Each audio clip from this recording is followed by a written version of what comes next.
Okay, go ahead, Judge. Good afternoon, ladies and gentlemen, and welcome to today's meeting of Oldham County Fiscal Court, a regularly scheduled meeting for March 16th, 2021. I'm David Vogel, Oldham County Judge Executive. We're happy to have you here today with us. Our first procedure at any fiscal court meeting is to stand for the Pledge of Allegiance. I pledge allegiance. I pledge allegiance to the flag of the United States of America and to the republic for which it stands, one nation, under God, indivisible, with liberty and justice for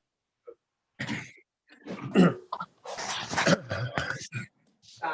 We expect to be back in the Oldham County Fiscal Court Chamber for our next meeting, the first meeting in April, and we'll have a better look when we stand for the Pledge of Allegiance. I noticed that most of us get our stomach or something in the picture there that's not exactly flattering, but we'll try to do better in the future. All right, I'm going to ask our clerk to please call the roll. Magistrate Likens. Arguing with me. Magistrate Tice. Here. Magistrate Harrison. Here. Magistrate Greenwell. Here. Magistrate Hounds. Here. Magistrate Hawkins. Here. Magistrate Dye. Here. Magistrate Logston. Here. Judge Vogel. Here, having 8 of the 9 members of the fiscal court present, this meeting is now in session. Is there a motion to accept the agenda? So moved. Second. Any additions to the agenda? All right, hearing none, all in favor, please say aye. Aye. Aye. Aye. All opposed, motion carries.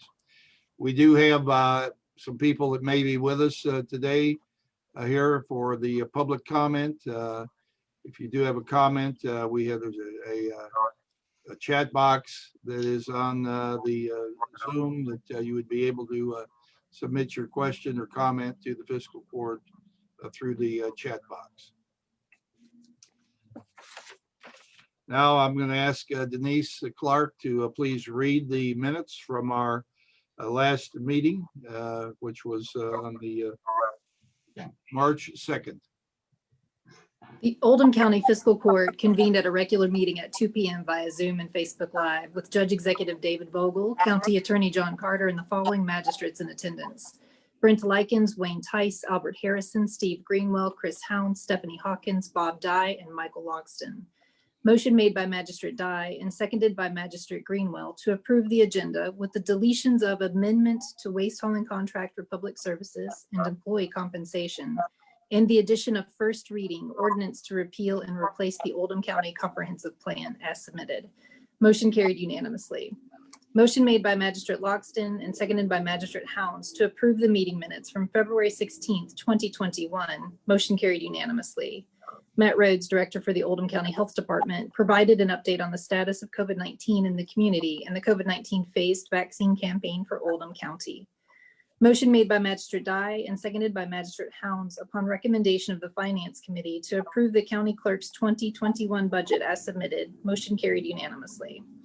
Motion made by Magistrate Dye and seconded by Magistrate Greenwell to approve the County Clerk's 2021 annual order setting the maximum amount of salaries for deputies and assistants at $1,245,600 as submitted. Discussion followed. Motion carried unanimously.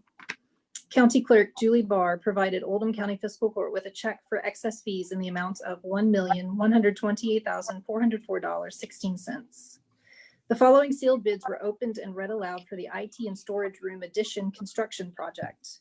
Calhoun Construction, Louisville, $399,572. Alternate 1, $10,008. East and Westbrook Construction, Buckner, $362,871.79. Alternate 1, $4,000. Jacobs Group, Buckner, $331,400. Alternate 1, $10,100. Martin Construction, Louisville, $575,000. Alternate 1, $9,000.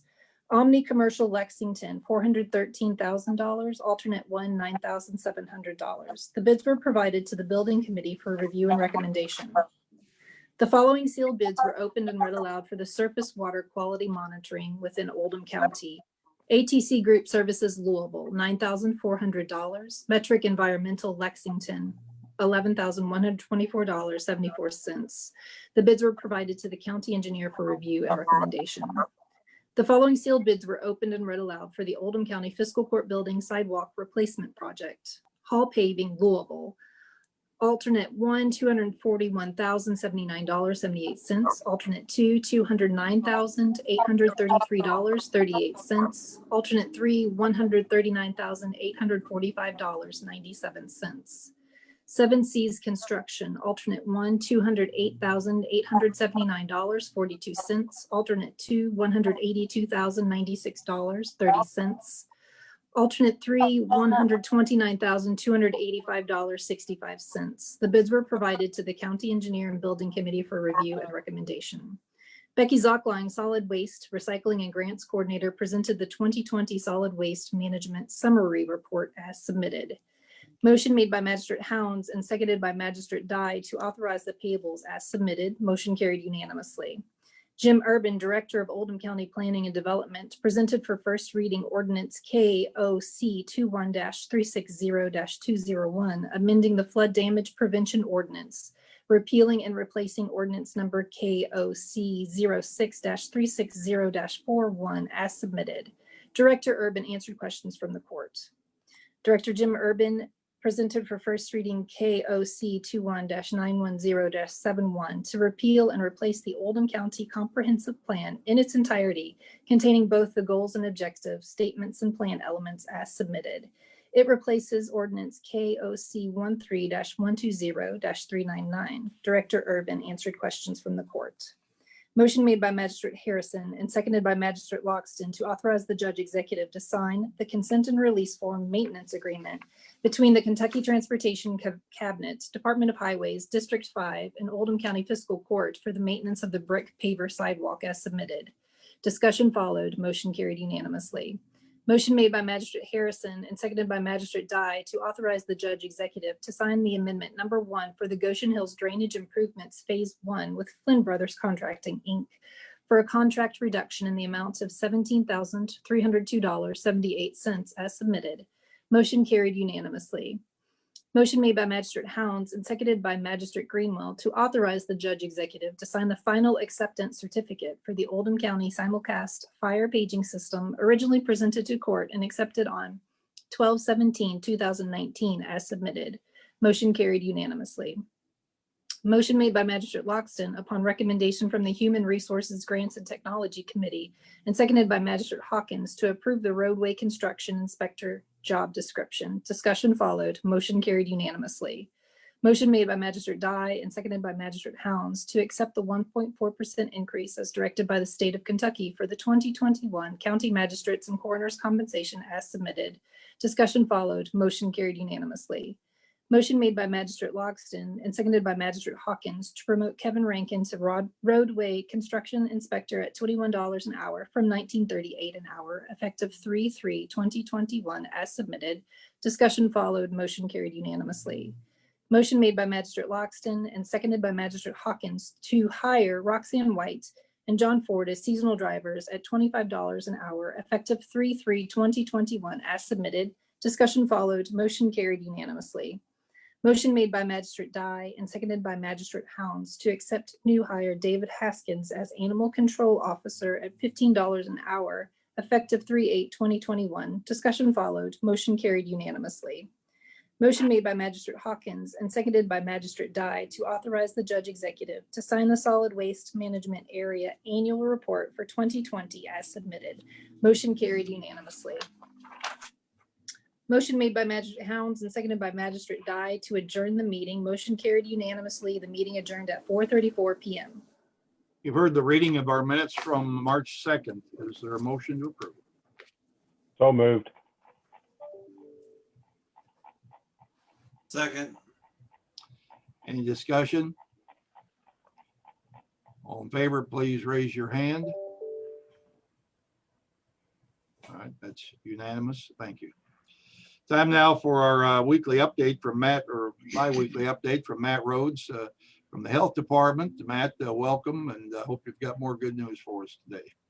Thank you, ladies and gentlemen. And yes, in a year where there hasn't been a lot of positive or encouraging news, I do have continuing encouraging news, and that is simply that the case counts are continuing to trend down and the vaccination rates are continuing to go up. So I'm going to show the data to you if I can share my screen here.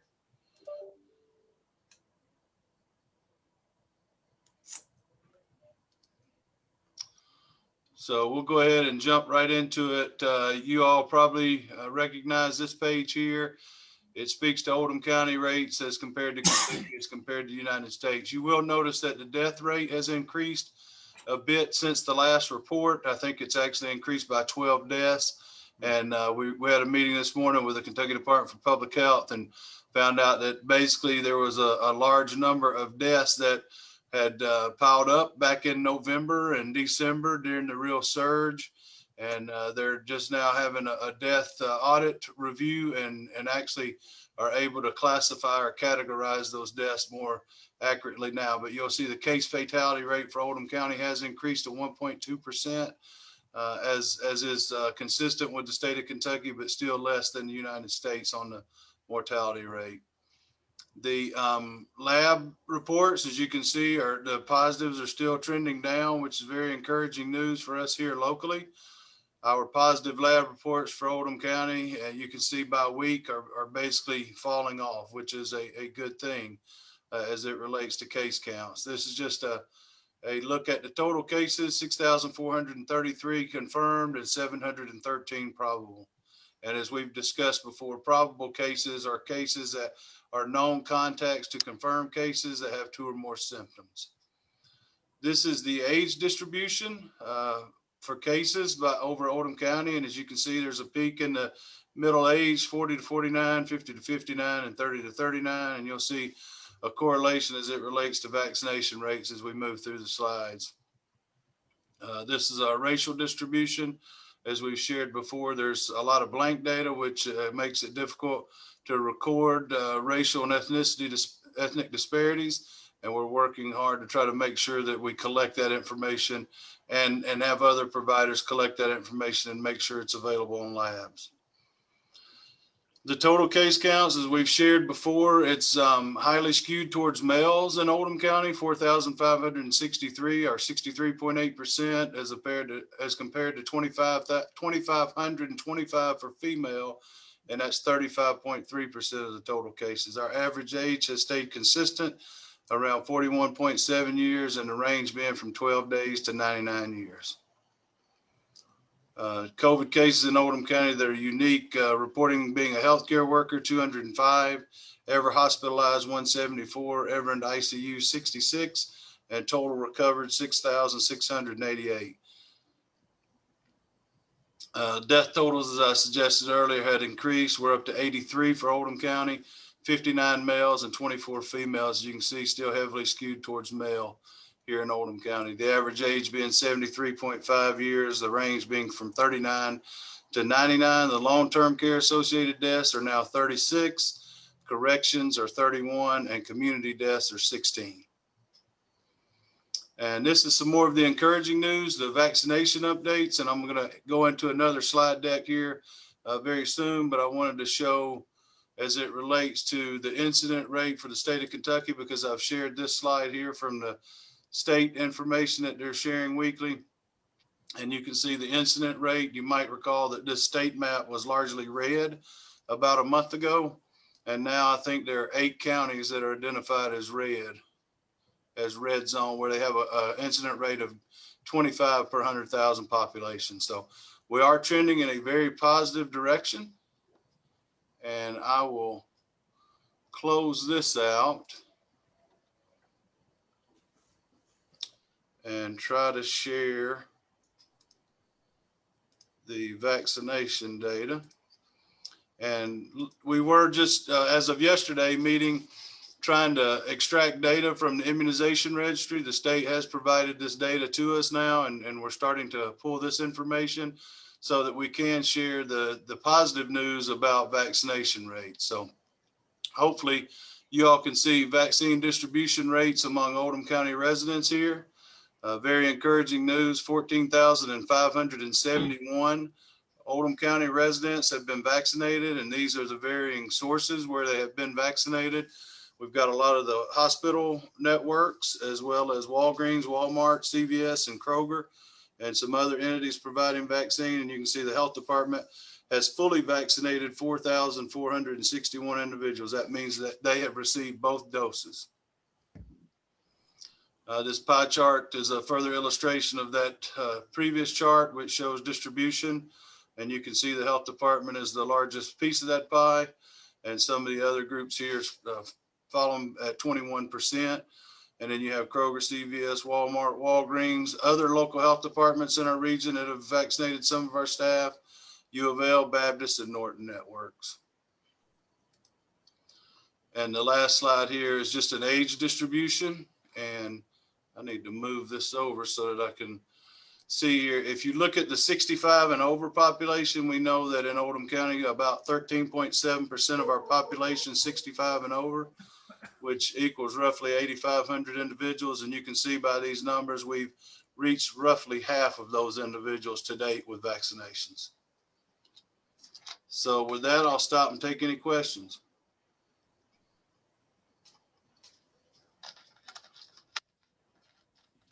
Thank you, Matt.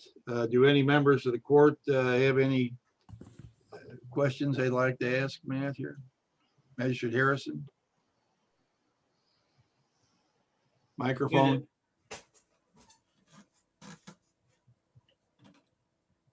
Microphone? Trying. There. Thank you, Matt, for another good report. Does data from the VA get to Oldham County?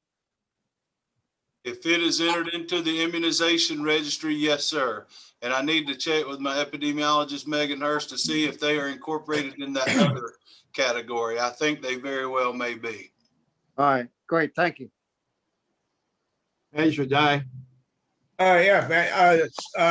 What locations can you get the Johnson & Johnson in Oldham County? Any of them, all of them, none of them? I can provide that information to you. I can't remember it off the top of my head. We are not offering the Johnson & Johnson, but there are a couple of entities that have gotten Johnson & Johnson. I know I did hear from DPH that the first week of the push of Johnson & Johnson was going to be followed by a 2-week lull.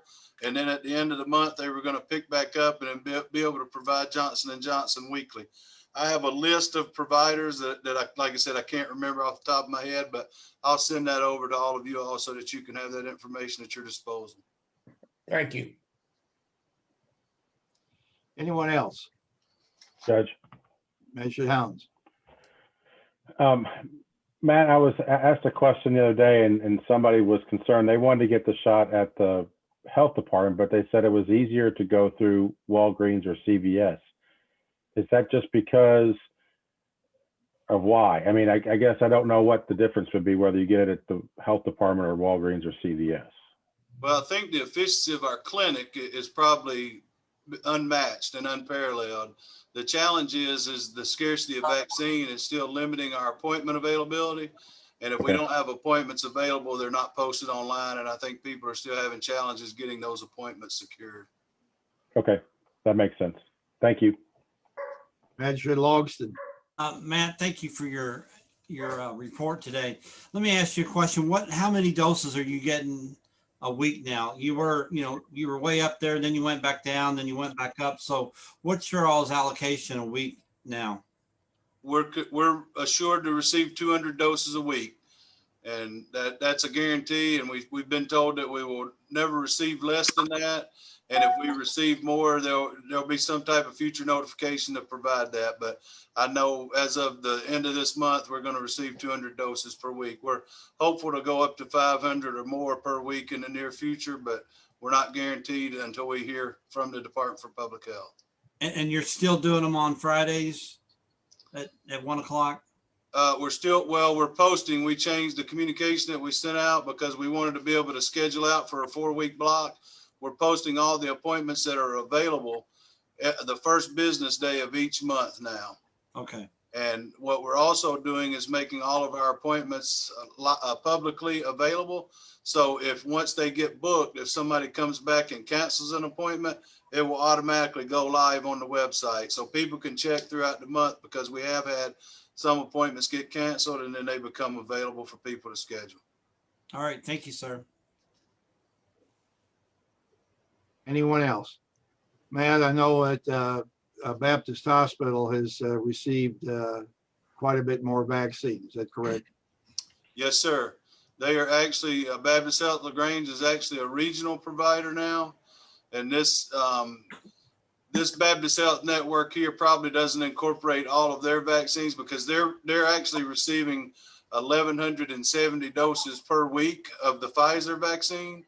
So they're going to be able to provide more doses than we are each week, and they are a regional provider. We're still restricting, from the health department's perspective, we're still restricting to Oldham County residents or individuals that work in Oldham County, because our allocation is based on our population size.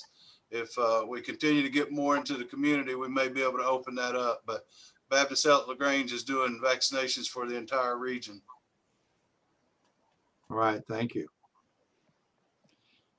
All right, appreciate the continued good work the department's doing, and we're really pleased to see the improvement in the community, incidents going down, and that's all good news. So hope it keeps going in that direction.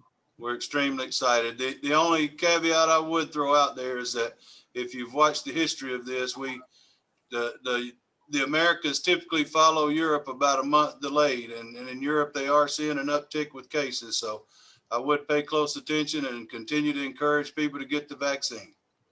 I guess Matt Logston has another question. Man, I'm sorry. I have one more question. You might not know the answer to this, but with the amount of vaccines that we're giving out right now and the amount of people that had it in Oldham County, do you have any idea when herd immunity might be able to be reached?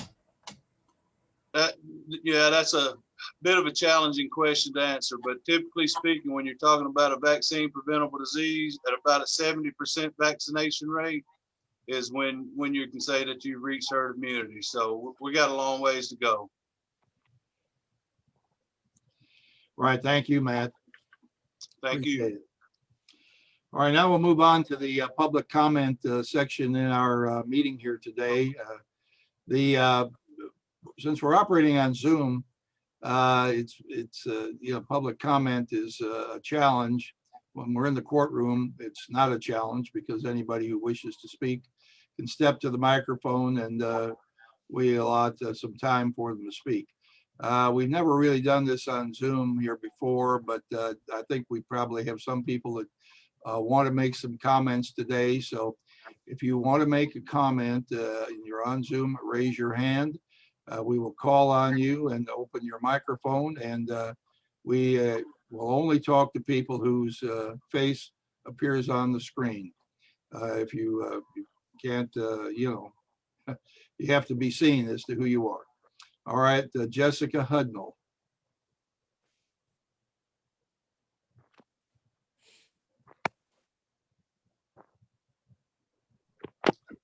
Has a hand up. It's the only one I see. Jessica Hudnall. Is that microphone open? Okay. You can go ahead, Jessica. There we go. Sorry about that. I didn't know I had a hand up. But no, I was I was on the meeting this morning with the parks, and I'm here again to see why the rush is to cut the trees down when we don't have a timeline of the plan for the retaining wall. And again, the concern with the erosion if we cut the tree too soon. And there's no, I just know, I mean, I've gone to the meetings 3 years ago and current, and it seems like I'm for the progression with the park. However, we have these meetings and then nothing happens. And I'm just curious as to why the first step is to cut down the trees when we don't have a timeline of the next plan, or we haven't seen what the official plan is for the park. Okay, I would say that we do have, these, public comment is really not a question and answer and debate period. We generally accept the comments from people, but the circumstance is slightly different here today. So we do have several plans they were showing this morning. They're not fully developed for the Water's Edge treatment at Westport.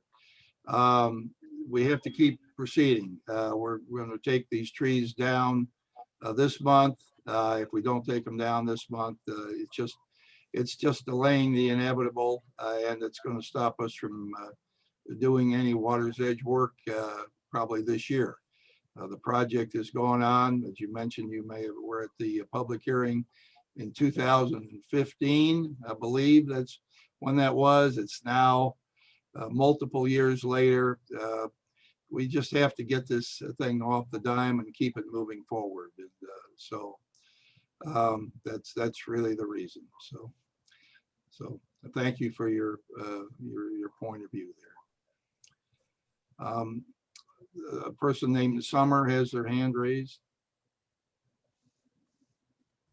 I'm trying to get my video to go. Okay. Sorry, I am on my iPad and I'm not very familiar with Zoom. There should be a, something at the bottom of your screen there that shows your, it says stop video or. I clicked that and it's still not doing it. I clicked start video. Here we go. Is it on there? And I do apologize. It's not letting me start my camera. That's all right. We're all struggling with these things. Okay, so I'm just curious. Is there a way?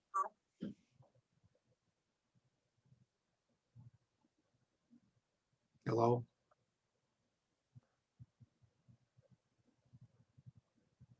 Not sure what happened, Judge. Okay. We're sorry, your audio just went out. It's nothing we did here. It shows that the blocked audio sign is not on her name, but maybe she just lost contact with us, period. I don't know what could have happened there.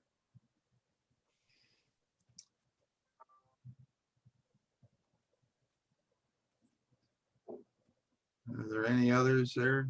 I don't see any other hands raised. Oops. It says some are connecting audio. This is when we get back. Right. That's all right. Well, you're back. All right, there Okay, we go. there We you got are. it working. Okay. All right. So is there a way? The meeting, I pulled up the video and I watched the meeting from January 19th when it was all voted on. And, I listened to the arguments, and one of the comments you made was that there's only 4 or 5 people down here in Westport that is, for keeping the trees. Have you seen the change petition that is in support of keeping these trees, for one? And two, is there a compromise here to keep the trees, have the progress? We do want to see change down here. We do want to, see the park, become something more. Can we compromise and have both? The original motion was to keep the healthy trees, trim up the dead leaves or dead limbs, get rid of the dead ones, which does need to happen. Where's the compromise? And I mean, that's just where I'm at in here. And I know that on the meeting at the parks, you said that you've never seen, people doing anything near those trees. But here, my daughter's having breakfast. Here, we're down by the park, by the water, playing under those trees. Well, no, I mean all the time. I don't mean to correct you, but you weren't down by the water's edge. I can see the trees in the background in the water. You were up somewhere on the bank. That's the next picture. The trees are beside us on the opposite side. That is facing out the other way. Okay, what was the next picture?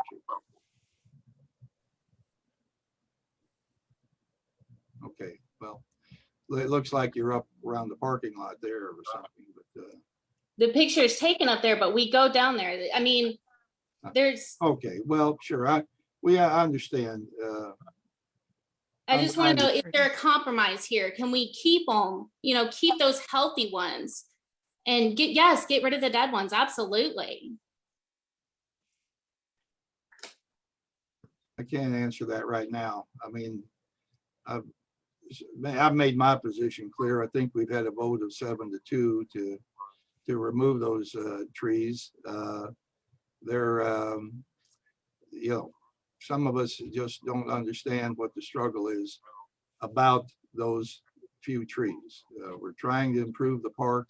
It's going to come out to be a lot better for everyone in the future. We're going to plant new trees up on the bank that will actually be shade trees and not untended trees.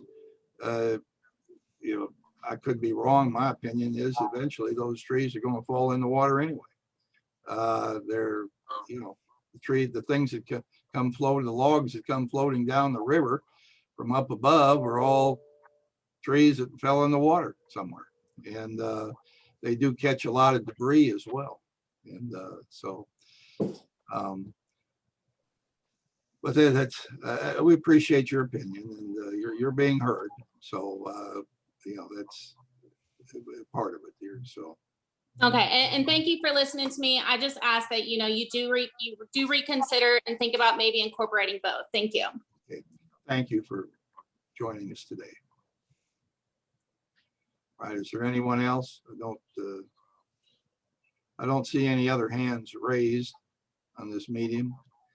We'll all be happy when we're back in our normal courtroom. It's a lot easier for people to get up and speak and not have to do so through the electronic medium. So, all right, Kevin, any other individuals that wish to address the fiscal court here? It does not appear so, Judge.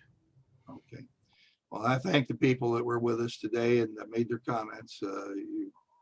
You have been heard, and it's your concerns are not taken lightly. We're all trying to do the best we can for this circumstance. Magistrate Harrison. Yes, Judge.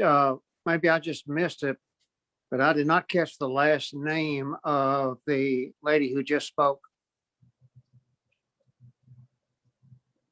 It's not on the screen here. I think she sent me an email, and I might have it here just a second.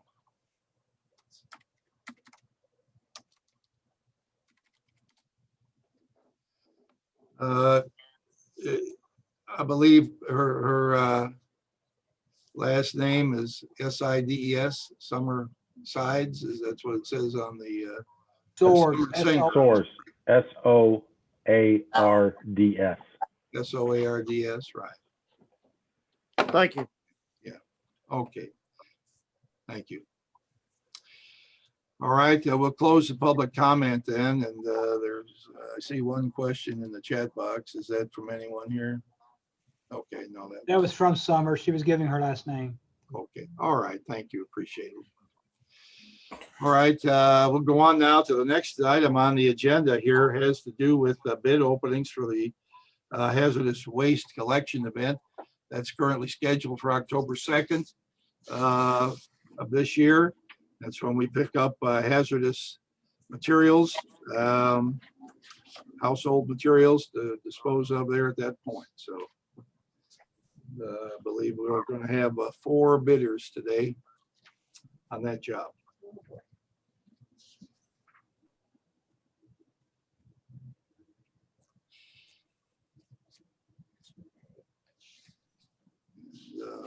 I'm gonna let Melissa figure out where the actual number is in the submission. Make it the front page. I don't know why. I know.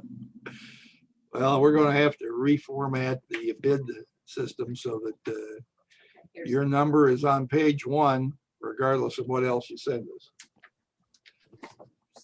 All right. Here we go. This is from AES Asset Acquisition, doing business as a Clean Earth Company. The the bid not to exceed $32,083.30 based on 2020 data and 10 staff members present. So our bid is anticipates up to 500 cars coming, I believe is what it is. Becky, are you on here? You are. How many people we have last year? Do you remember? Becky's We on. had 475. 475 last year. It's an all-day event at the Oldham County Fairgrounds. There's number two. Number 2 bid is from Environmental Enterprises of Cincinnati, $29,000.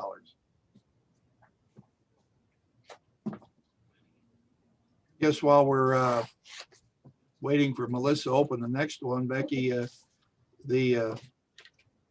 which you want to mention which materials are acceptable and which are not. Oh, okay. Don't mean to put you on the spot real quick. But, Pesticides, fertilizers, oil-based paints, driveway sealants, heavy-duty cleaners, batteries, squiggly, or, the LCD light bulbs and squiggly light bulbs, fluorescents.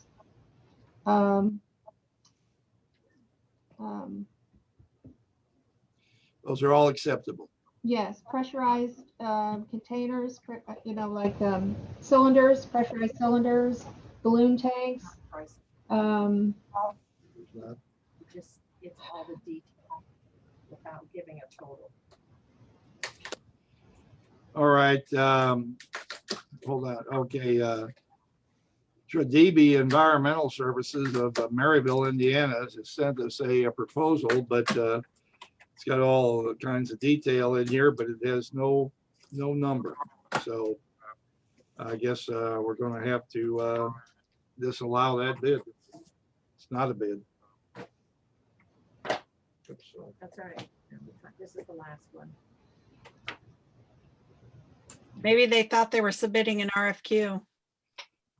No, it's perfectly clear that the other people that there was money involved here. There's the last one.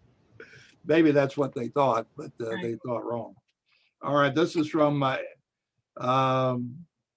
MXI Environmental Services, and that's Abington, Virginia, $35,000. So we will examine the bids that included included the actual dollar bids, and we'll bring those back next week or next meeting. Steve, Mr. Greenwell. Who provided this service for us last year? EEI, the environmental, From Cincinnati? yes. The apparent low bidder at this point. Right. One thing though is at this time, I'm only applying for the grant money, which will be available in July.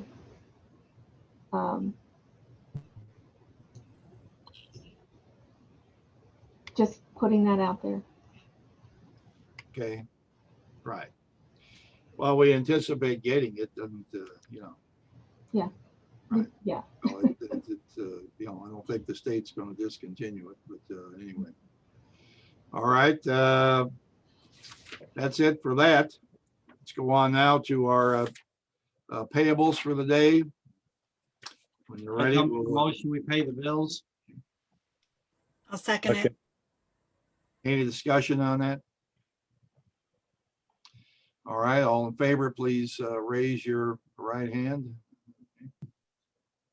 Motion carries unanimously. Thank you. The next item here, I will give Melissa a chance to get back to her office. This has to do with surplusing our election equipment that we have. The voting machines that we have are Some of them are between the 2005 and 2014 models. The tally machine and the voting booth judge controller. Those items are outdated based on today's standards, and Julie Barr was able to apply for a grant that had been received to buy additional machines. So we should be able to take care of this with, I believe, no money out of hand, as I understand it. Is that right, Melissa? That's correct, yes. All right. Would you like to add anything to what I've said there? No, I'm just asking for a motion to surplus the, what I will now call old voting machines, and they will be picked up by Harp Enterprises for scrap.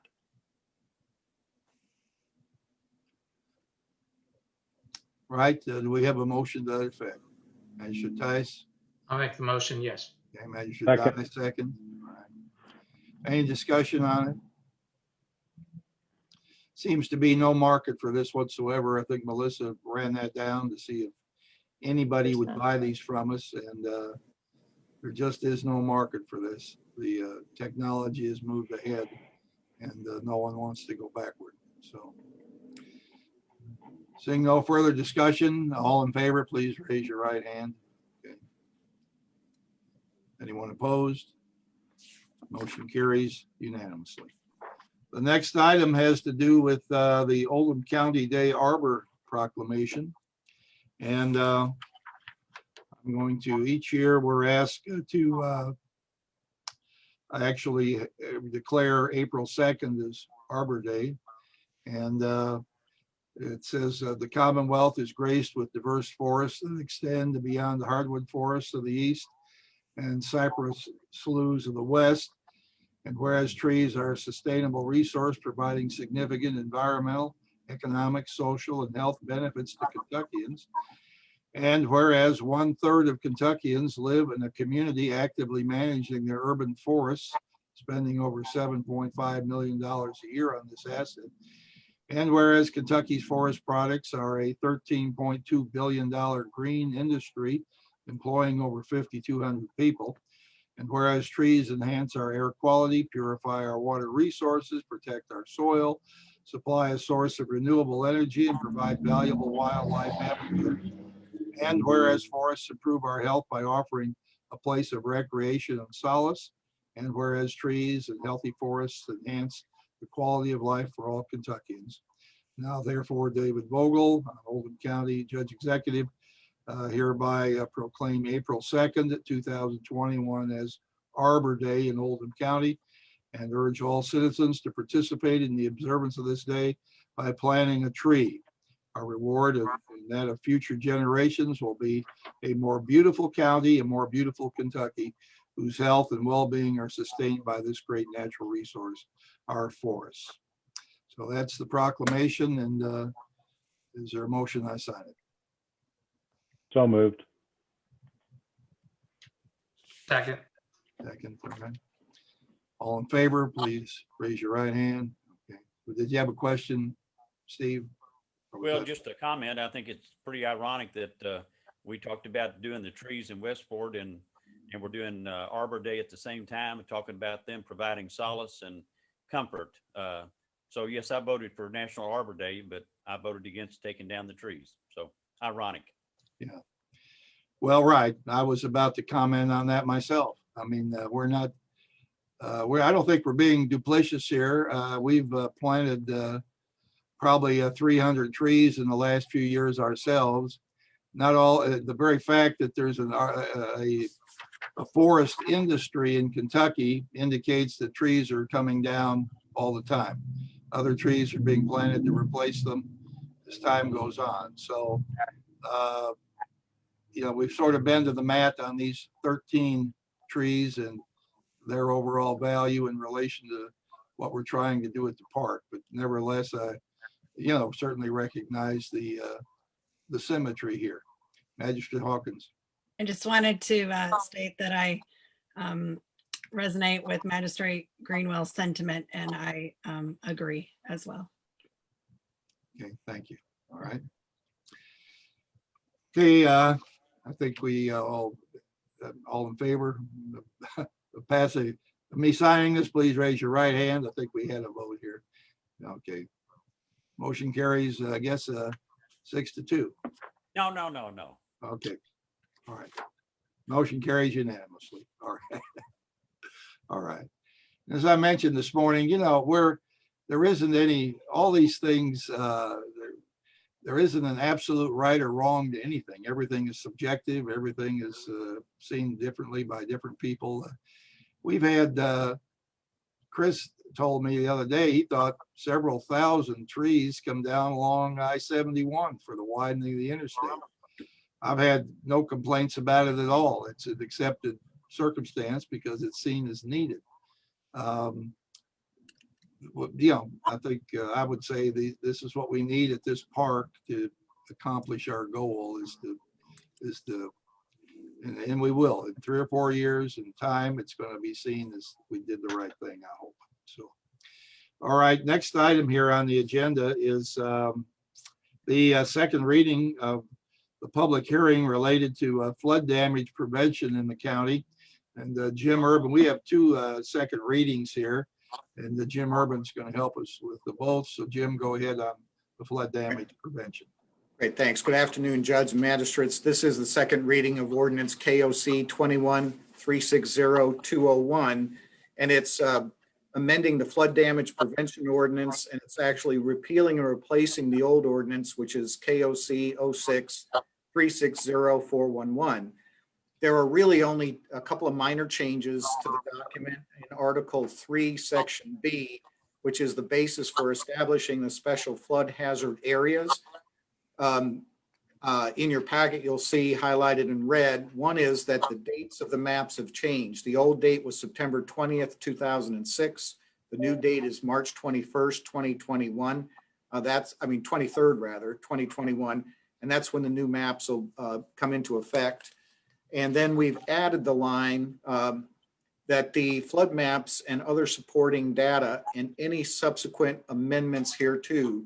So what that means is if the flood maps change in the future, that this ordinance will automatically adopt the new dates. And some of the communities in Oldham County already have this in their ordinance. So we're required to put that in by the state floodplain coordinator. The other statement is down at the bottom where it says, should any section, clause, line, paragraph, or part of this ordinance be held unconstitutional or invalid for any reason, the same shall not affect the remainder of this ordinance. We don't anticipate that there's any conflict, but this would resolve any conflicts on their own. And so with that, Judge, this is again the second reading, public hearing. I'd be glad to answer any questions from anybody or take comment. All right, first thing I'd like to do is get a motion on the floor in a second to adopt this change. So move. Second. All right, moved and seconded that the fiscal court amend the flood damage prevention ordinance, repealing and replacing ordinance number KOC 06-360-411. Now, do we have any questions? I should die. Mr. Urban, you said these flood maps, are these the same flood maps a few years ago that they came in and changed them and threw people that homes were not in the floodplains into floodplains? Well, there were some circumstances where houses that were not in the floodplain before were in, and there were some that were actually taken out. But yes, this is a revision to those flood maps. We had a public hearing. I think it was about 2 years ago. There's a whole process that you go where they get then placed on the Federal Register. We resolved just about all the issues regarding homes in the floodplain. And so, yes, short answer is same maps. So have we resolved it in such a manner that, somebody that lives close to a stream of some size, a blue line stream, let's say, and could possibly, I don't know how often to do these maps, but actually a person could get thrown in and out of a floodplain given enough time, right? Well, typically, yes. The last revision was in 2006. Mm-hmm. And with refined technology, the maps change. Before 2006, the maps were on paper, and then they went electronic in 06. And we went through a similar process. I wasn't here at the time in the county. But yes, each of the floodplain maps are examined to see which properties might have been affected by the change in the maps. Okay, all right, thank you. Magistrate Hounds.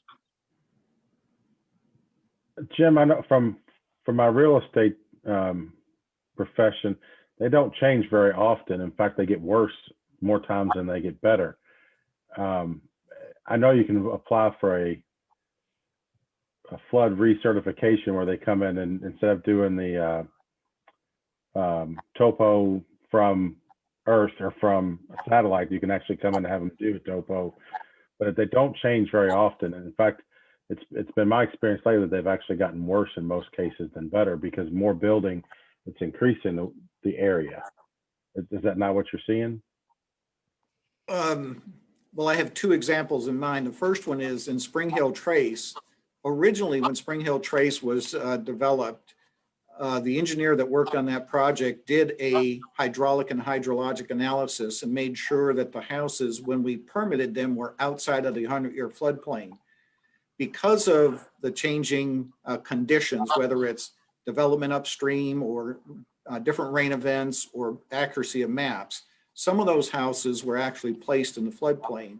What we did was we came in cooperation with the city of Crestwood and made a recommendation that we mitigate by storing stormwater in the big detention basin that's out in front of Kenwood Elementary. And that essentially affected the maps in a positive way. And so I think only, and I'm sorry I didn't really look this up, there's probably only 3 houses that were affected by the change in the flood maps as opposed to a lot more. The other one was in Orchard Grass Hills, and there were some homes that were actually built near the flood plain anyway. And I think one of them, the garage is still in the floodplain, but because it's detached, it is doesn't require flood insurance. Okay. Magistrate Hawkins. Jim, regarding this ordinance, if somebody does become within the floodplain and they don't know it, and there's a flood occurrence that happens, and they didn't buy flood insurance because they didn't know that they were now in the floodplain, would they still be allowed assistance from FEMA? Well, if they don't have flood insurance, they don't qualify for assistance from FEMA. Right. So in most cases, when we had the public meeting, and I say most cases because there were a few properties where people didn't show up, but we did send out letters to everybody. We recommended that they go talk to their mortgage company and insurance company and get flood insurance before the maps go into effect because it would be less expensive. And I didn't follow up to see if they did or didn't go get flood insurance. But if you don't have flood insurance, then FEMA doesn't come into play at all. So as the maps change and as this ordinance changes, if a map indicates, the new maps indicate that somebody is now in a floodplain, whereas prior to this, they weren't, in the prior maps, they weren't. Would we be able to, or your office be able to give them a notice that now you are in fact in a floodplain? Well, we did. Again, when we had the public meetings, we sent out letters to everybody that was affected by the maps. And really it was Orchard Grass Hills, Spring Hill Trace, and I'm sorry, I forget the third place where there was a couple of minor changes. Were there any off of 393? Not to my recollection. Okay, how long ago was that public meeting? About 2 years ago. Okay.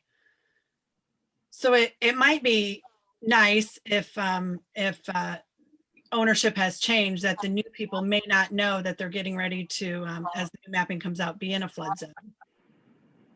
It might be nice to give them a heads up once they are in a flood zone, that they are in fact in a flood zone. Well, I think in real estate, and Magistrate Logson might be able to confirm this, if you're in a floodplain, there's a disclosure requirement.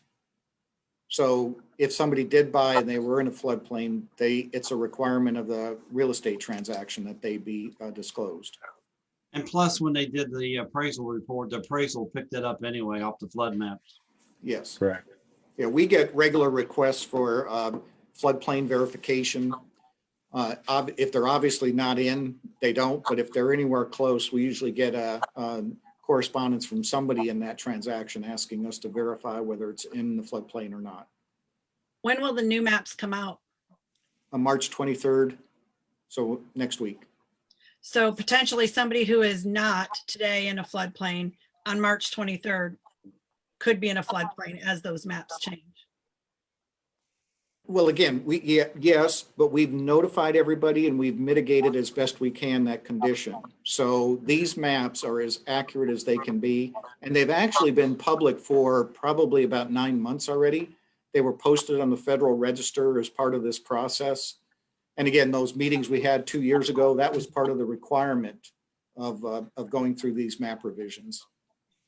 So essentially, if you didn't live in your house 2 years ago, you could possibly be in a floodplain. So where would somebody check after March 23rd when the new floodplain maps go into effect? It's on our GIS for the county. They can see the flood maps. They can call our office if they want to, if they're in or near a floodplain and want to verify. And probably they could check to see if they already have flood insurance on their insurance policy. Okay, thank you. All right, anyone else have anything to add there? All right, this is a second reading. It's also. Albert has a question. Okay, go ahead, Albert. Thank you, Judge. There was one area down in Cardinal Harbor subdivision where the floodplain limit by the old math was just totally wrong, and it affected, I think, 3 houses. But they were able to apply through a letter of map amendment, LOMA, and be removed from that floodplain. There's also a group in California that's under contract with the lending institutions, and they pretty much stay on top of the floodplains when they change and send notice out to lenders to let them know that they may have property that is now in the floodplain. So it's not something that's just arbitrary and done at random.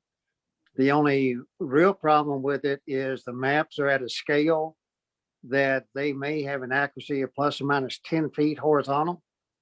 And if you've got 1 foot of your corner of your house in the floodplain, the feds will consider your entire house is in the floodplain. So that's where it becomes prudent to contact a surveyor or an engineer who can do floodplain mapping to determine whether the map is accurate and your house is truly in there. It may not be. All right, thank you. This particular part of our agenda here is a public meeting. And we allow anyone who'd like to speak in favor or in opposition of the proposed change to amend the flood map ordinance. You're allowed to speak. It's not a very controversial item by any means, but if there is anybody who would like to speak, would you please raise your hand on the Zoom system here? I don't really think there is. I recognize almost all the names on our system, and I don't think it will be discussing floodplain maps with any of the people who are on here. So with no one speaking in opposition or in favor, I'm going to close the public hearing and go on to, I believe we had a motion and a second, correct? And are there any further points of discussion here? So hearing none, everybody please raise your right hand who's in favor of moving forward with this. Okay. Everybody opposed?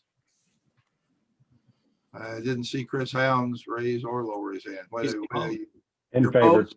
Oh, you're in I'm not favor. opposed. I'm in favor. Sorry. All right, motion carries unanimously. All right, the next item is also a second public hearing, and it has to do with the repealing and replacing the Oldham County the comprehensive plan.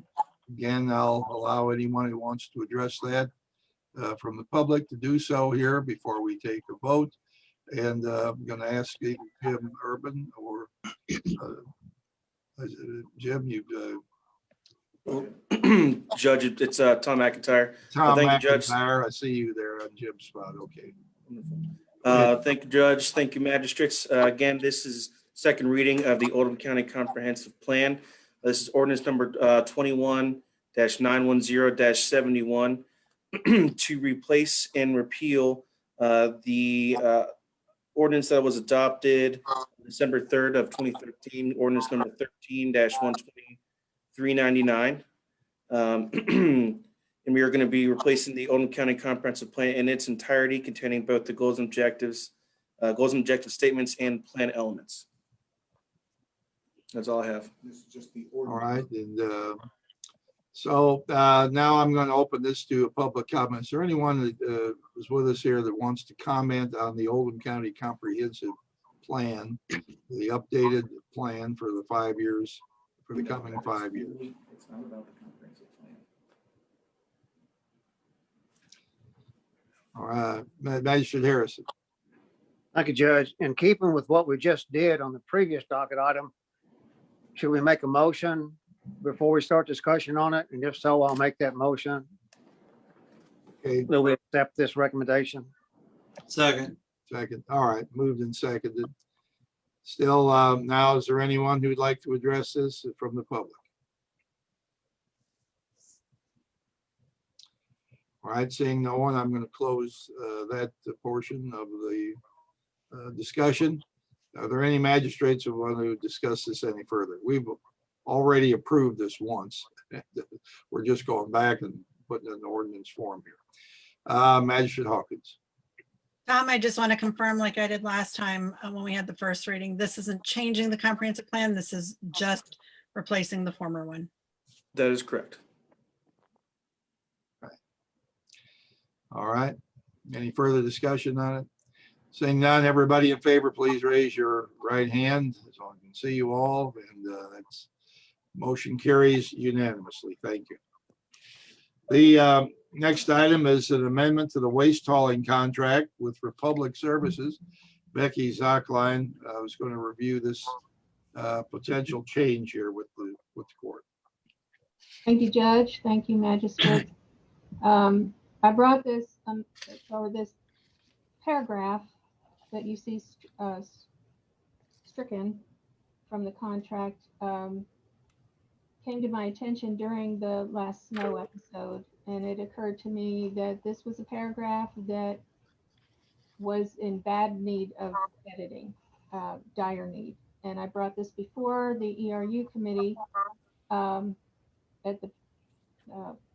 their last meeting, and it was agreed that the paragraph needed to be changed and amended. And I've brought this language before that committee and also before Republic Services and of course to you, Judge. And I'm asking the court's permission to adopt this new paragraph 11H regarding cases of force majeure where the contractor is unable to conduct their services safely in the schedule that they have worked out with their customers. Judge, I'd like to make the motion that we accept the changes in the Republic Services contract. Second. All right, moved and seconded. Perhaps just for the sake of anybody who's watching or listening to this today, we should read what this change is. And the language says that neither the contractor nor Oldham County Fiscal Court shall be held liable for failure to perform their duties if such failure is caused by or during resolution of a catastrophe, riot, war, government order, or force majeure. It should be noted force majeure is an act of God, okay, something beyond everyone's control. The wind blowing, raining, whatever. Yeah, it should be noted per industry standard that when force majeure occurs, all trash from the previous weeks is removed in the following weeks. The need for credits will be absolved. So if they pick it up the next week, you don't get a credit. The quarterly prepaid cost for service trash removal is heavily based on weight and labor. The contractor will still be realizing costs associated with weight and increased labor due to reloading carts and landfill trips due to the removal of the servicing of multiple weeks of trash in a single day. The contractor will make every effort to collect as soon as possible after such an occurrence. Exception to paragraph 4B regarding the use of customer-owned trash containers will be given only under these circumstances. Contractor in Oldham County Fiscal Court shall not be held liable for any damage, loss, etc. to such containers if collection is not made on or by the second scheduled week of the collection day after the event. The customer may request a credit for the second week. A maximum of 2 consecutive weeks will be credited per occurrence. So we're trying to address the issue here where the snow came down, the Republic could not get out everywhere around the county. People were expecting to have their trash picked up. A lot of us had to spill it forward to the next week. And you didn't get a credit because they came by the next week and picked up everything and took it all to the landfill. So we all have to be a little bit flexible when there is some unusual circumstance. Republic has done a good job for us. It's my perception. We have very few customer complaints. And when we have had them, I believe they've attended to them quickly. So we're trying to address and make it clear what happens if another snowfall, ice storm, or some other event interrupts garbage service. Magistrate Hawkins. I guess you could say made the sausage with this in our last ERU meeting. And we're fortunate to have that on Facebook recorded on the Oldham County Fiscal Court page if anybody wanted to watch it. We went through is an inclement weather event the same thing as force majeure? Should that be put underneath that category or should it be made its own separate thing? And we decided that the language, the former language or the current language that we're proposing to strike didn't quite make enough sense. And then of course we added in some of Becky's recommendations and the committee's recommendations and Republic Services recommendations. And it'll just sort of know what's expected now moving forward if we have another event to where they can't pick up the trash because of ice on the roads or something like that. Whereas previous to this, there wasn't any expectation that Becky could tell a customer, tell a constituent in the county because it wasn't clear what the expectation was. So now it'll be clear what the expectation from Republic is, what we can do as paying citizens who pay to have our trash taken, and it's laid out pretty clear. The only question is I have on this, and I'm sorry I didn't see this before, is I didn't see the Mr. Carter's John Hancock on that. So I wasn't sure if we could change the contract before 2025 or if we needed to make it an addendum or if he's looked at it. That's why we didn't make the motion to recommend it in our ERU committee last time because we didn't have it all worked out and we knew that Mr. Carter hadn't seen it yet. Becky? Yeah, I did take it to Mr. Carter and he did approve it. Okay. You're muted. Okay, thank you. Right. All right. Magistrate Hounds. I don't know how many complaints other magistrates get about garbage collection, but it's like down on the bottom, like close to 1 or 0 that I get. And I guess that the couple people that I've talked to over the several years about garbage collection, I tell them to call the waste hauler to figure out how to pick up their mattress or whatever the case may be. And I guess it's okay that we do this if the waste hauler is fine with it, but you know, you're talking about $2 or $3 is all you're going to get back in a possible credit. So if they're okay with it, then I guess I'm okay with it. All right. Any other comments? All right, I believe we had a motion and a second on this, so all in favor, please raise your right hand and we'll take a vote on it. I didn't see Magistrate Dye's hand, so I assume are you voting no? Magistrate Dye? Is that a yes? Can't hear you.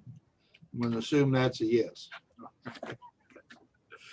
Motion carries unanimously. Thank you. All right. The next circumstance here has to do with a resolution for payment of expenses by the Commonwealth of Kentucky for transporting the parochial school students. Melissa, you want to take that? This is our annual application for this reimbursement grant. And we've done it at least every year that I've been here, which is 10 years. There are 3 schools that participate in it: St. Mary's, Holy Trinity, and Christian Academy. I don't know what to expect this year with the fact that a lot of students were not actually in person, so I don't know what the dollar amount is, what we can expect. Usually runs somewhere 21 to 25,000 is what we get reimbursement back from the state, and we give that to Miller Transportation, who provides that service. So this is the first step in applying for it. Again, is to pass this resolution. Measure Greenwell. Judge, I'll make a motion that you pass, that we pass resolution 0103-1621. Second. Moving second. Any discussion on this?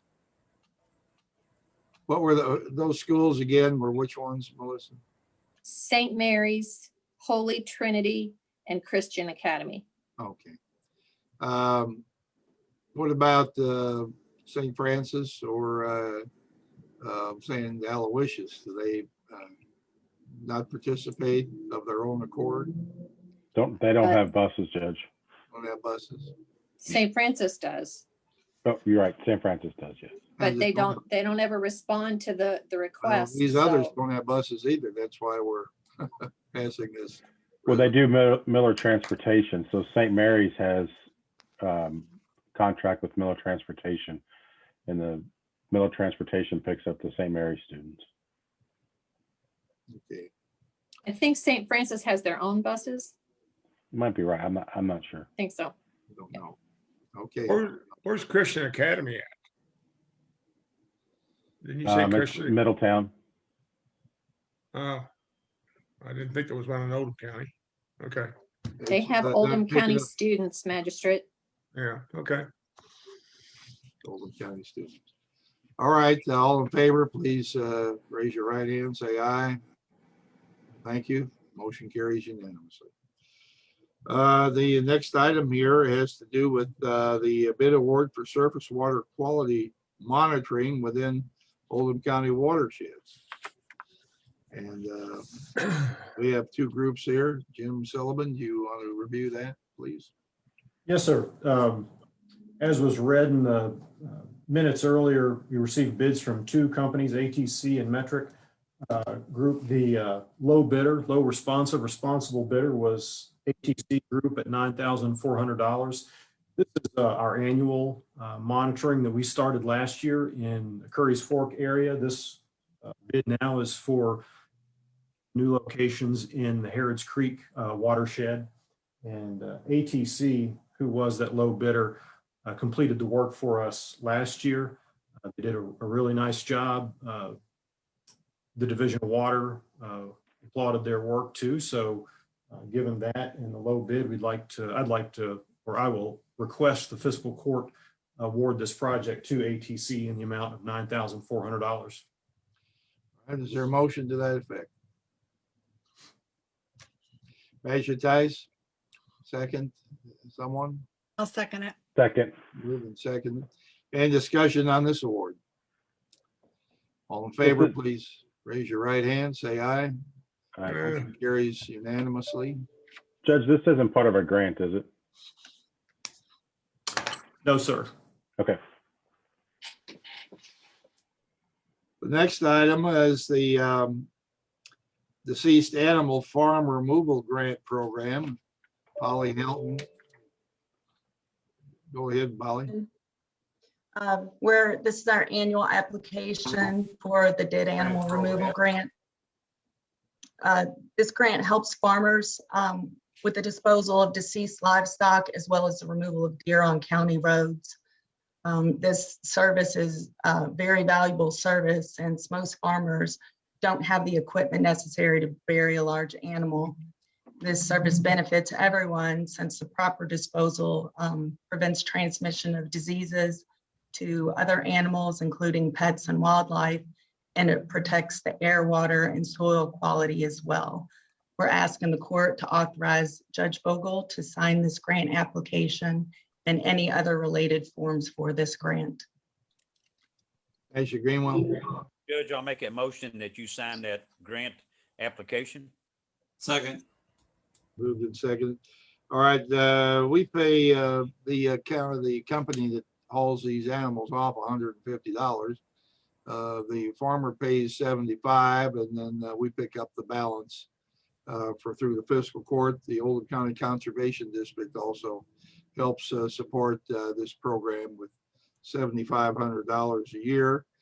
And I believe we pay the full $150. Is that what we're charged for a deer we haul off? Anybody? Right. Oh, yeah, we pay. Anything that's on the side of the road, or in some cases drug to the side of the road, we will pick up. So, all right, any questions on this? Hearing none, all in favor, please raise your right hand and say aye, or raise your right hand. Everybody, that's unanimous. The next item is a resolution of Kentucky Association of Mitigation Managers for the 2021 Community Mitigation Grant Program. Becca Truman can review that with the court, please. Good afternoon. Can you hear me all right? Yes. Yeah. All right, awesome. So I'm here today to request permission for Judge Vogel to sign a resolution that would allow me to submit this grant application. So Kentucky Association of Mitigation Managers, we applied to this last year, if you recall, for rain barrels for a program I'm working on. We did not get that funding. I'm hoping by switching gears a little bit, maybe this will be more preferred by our grant reviewers. But what we're looking at, and I'm referring to that document that I sent that I hope was helpful to explain a little bit more about this before coming to you all today. But what this is going to involve is up to $4,000, and we would be working at the Oldham Reserve to plant trees at a site. And then these trees would be available to be harvested sustainably as live stakes and then planted along stream banks in both the Curry's Fork watershed as well as anywhere in Oldham County. So we're trying to do this as a way to address some of our stream bank erosion issues. More and more I get contacted by people with concerns of their stream bank eroding, and planting live stakes is one of the most cost-effective, low-risk solutions that we can do to assist people in the county. And just reiterating that this is a grant, but no county funding will be spent for this. And if we get funding, we expect to hear back about this in April, and we would complete the project between this fall and next spring. And I'll be happy to take any questions. Let's have a motion on the floor, please.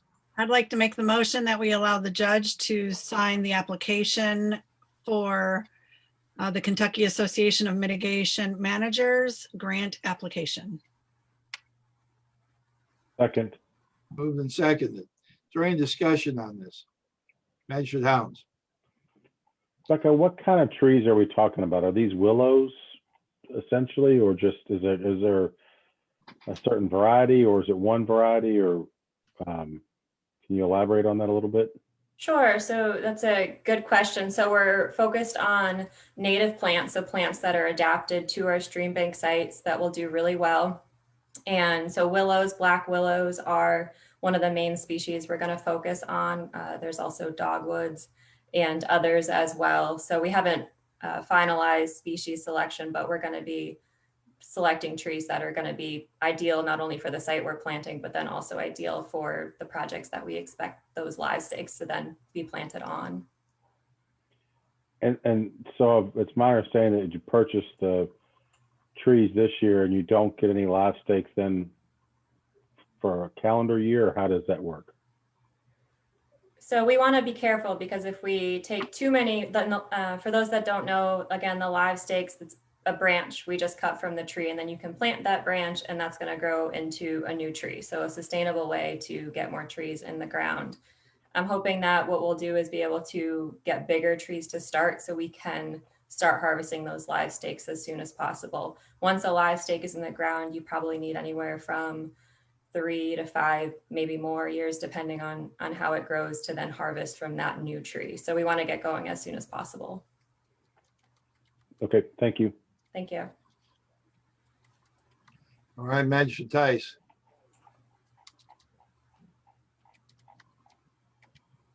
You're muted. You're muted, Wayne.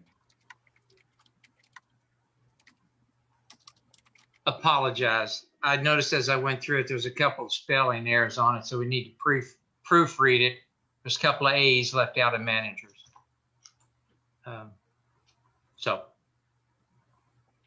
What? There, Kentucky Association of Mitigation Managers, there's an A left out.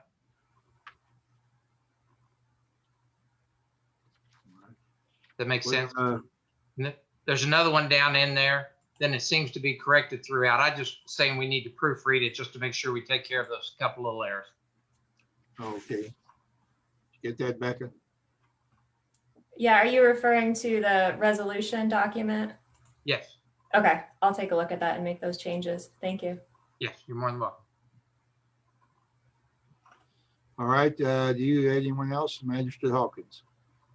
Thank you, Becca, for bringing this up and bringing it to our attention that we can apply in Oldham County for these grants to help our Curry's watershed. So I think you're doing a great job and I appreciate all that you do. Thank you.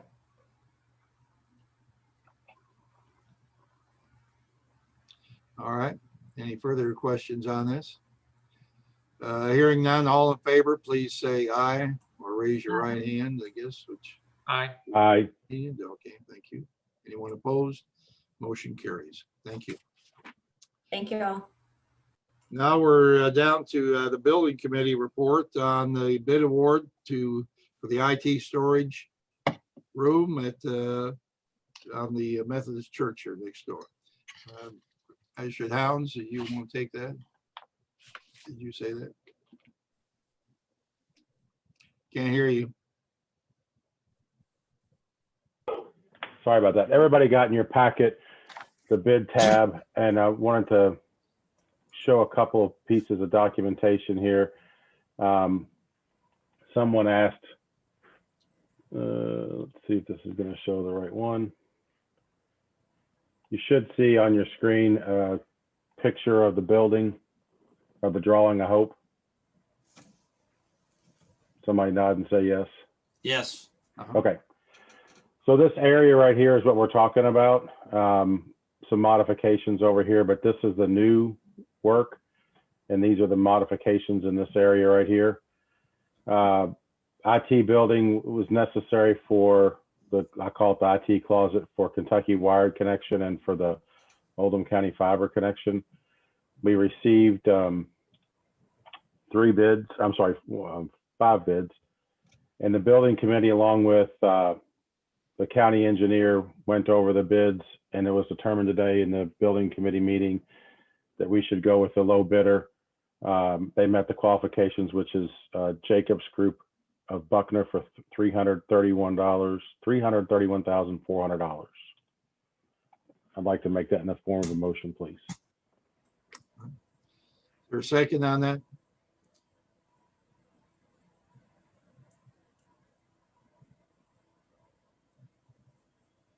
I'll second it, Judge. All right. Sorry, my computer became unstable. I would have seconded. Okay. Operator stable. All right. Is there any discussion on this? Measure die. Yeah, I just, Magistrate Tice brought this up a couple of weeks ago. I'm still at a loss why this is the first time we've got to see this diagram. I mean, I know we would have had the people that bid on this project, there had to be a diagram they bid from. But I don't understand why, I saw it in the building committee meeting, which I monitored, but then I see this today. I don't understand why we don't see things with a $300,000 investment. I think we need to do better on getting this information out. Measure Tice. I had one comment and one question. I sat in today on the building committee meeting, and one page had the door into the storage room and the other one did not. And you all discussed that. You know what I'm talking about? One of the door was left off. We So did. I saw that. Yeah. We did. And the deputy judge, I used the wrong document, the wrong page. The one I have pulled up right now shows the door right here. Magistrate Tice, that goes into the storage building, storage side. And I'm good with that.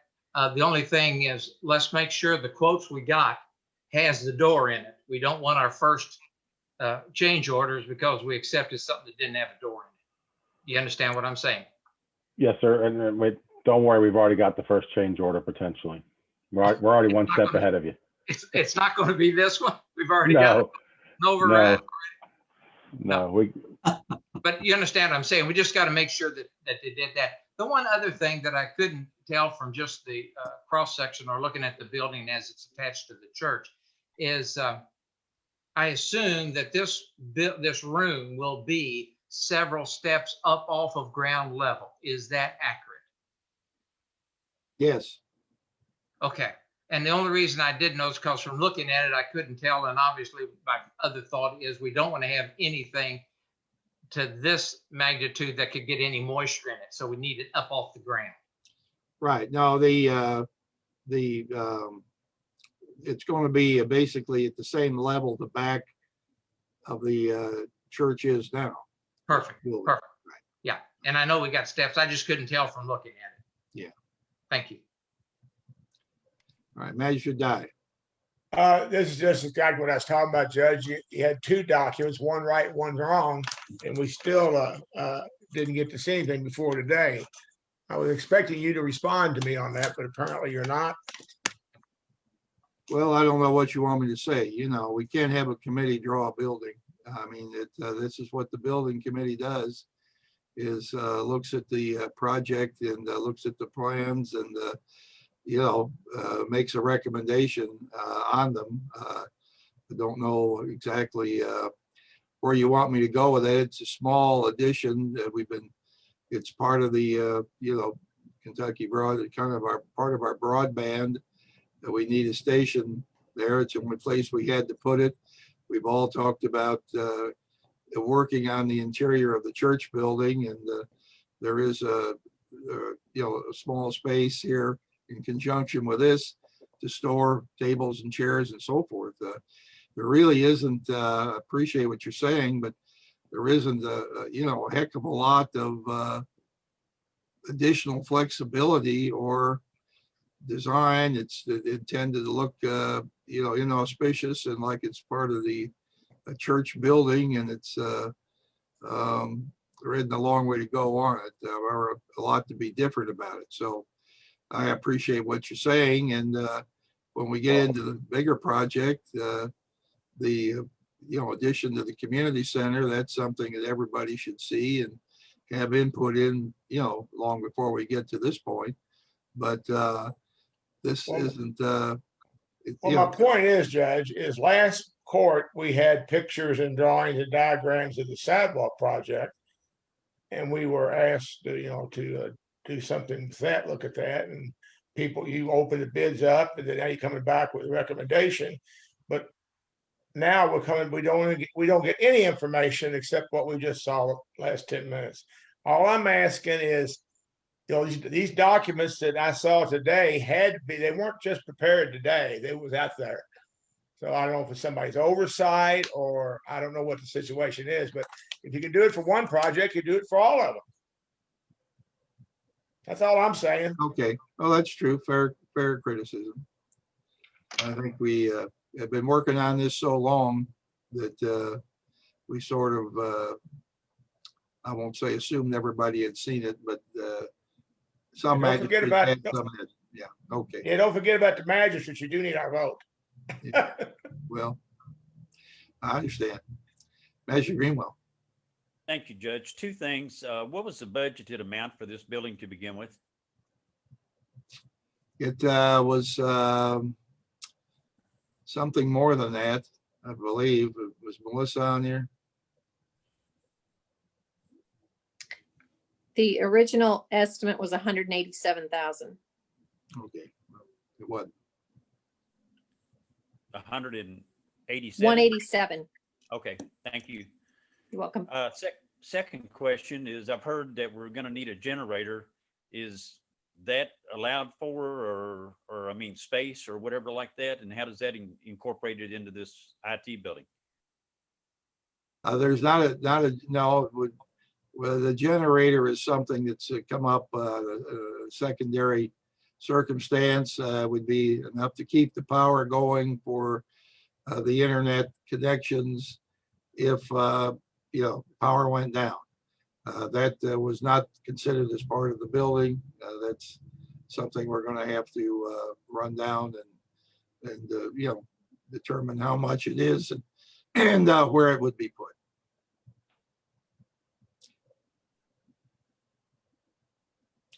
Magistrate Highlands. I'm going to ask Jim Silliman because he can do this faster than I can. But Jim, you don't have to do it now because that wouldn't be fair. If you can just verify the concerns that Magistrate Dye had to make sure that the bid does include the rendering that has the door going into the storage room from the inside of the building, and just let us know that that's confirmed in the bid documents. I don't claim to be able to read plans as well as you do, and hopefully you could find that for us. I'll check into it. Excuse me.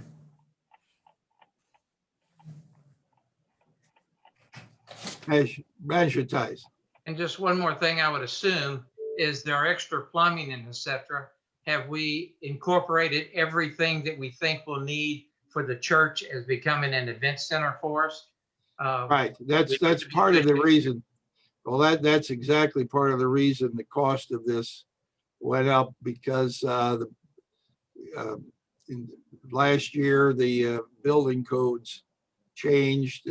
We were not anticipating having to make additions to the restrooms there, but that was something that got pushed on us by state building people, and so the ladies' restroom had to be expanded. Thank you. Yeah. Any other questions on this?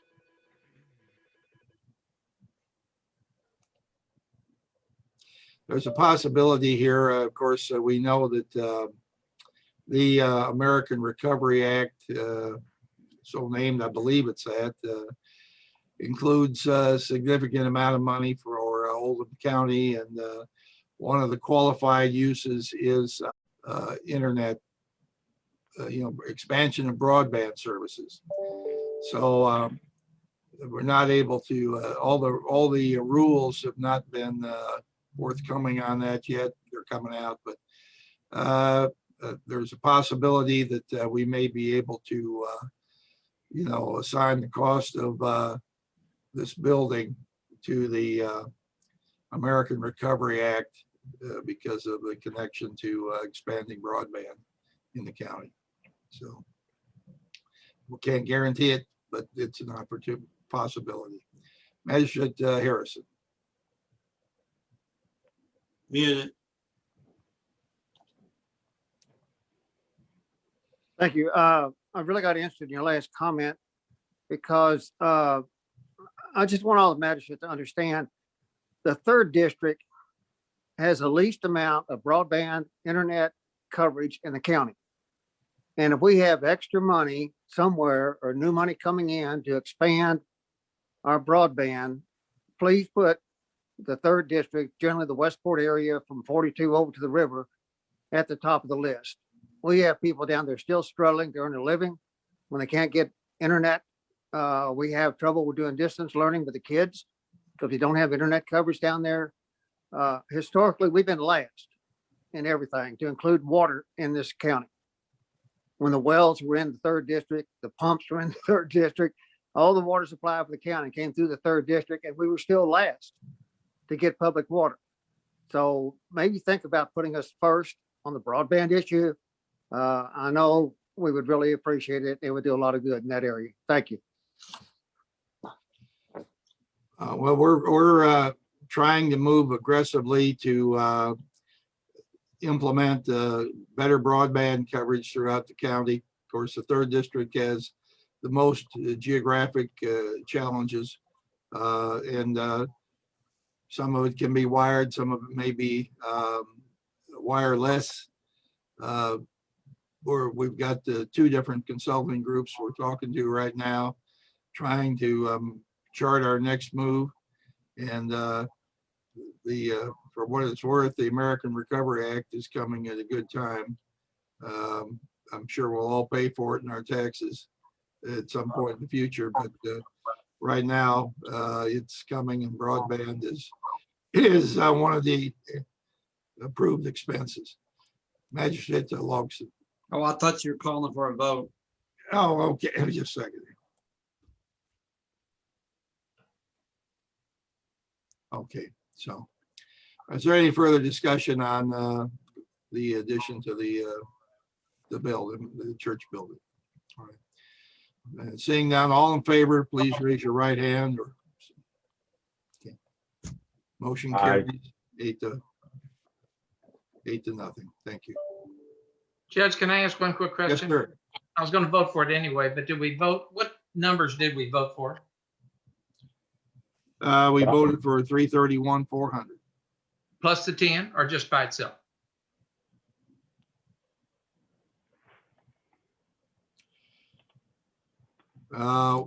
Jim Silliman, do you have any idea what's that 10 number?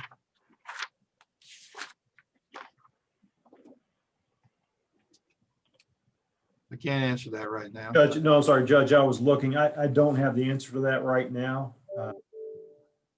The alternate in the bid pack, it's not clearly specified that I don't have the full pack in front of me. All right, maybe Melissa, you want to go back and see what that 10 is?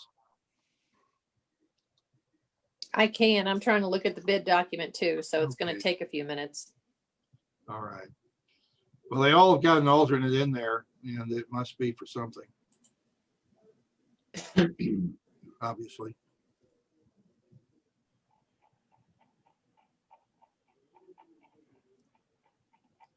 At this point, our vote is for 331.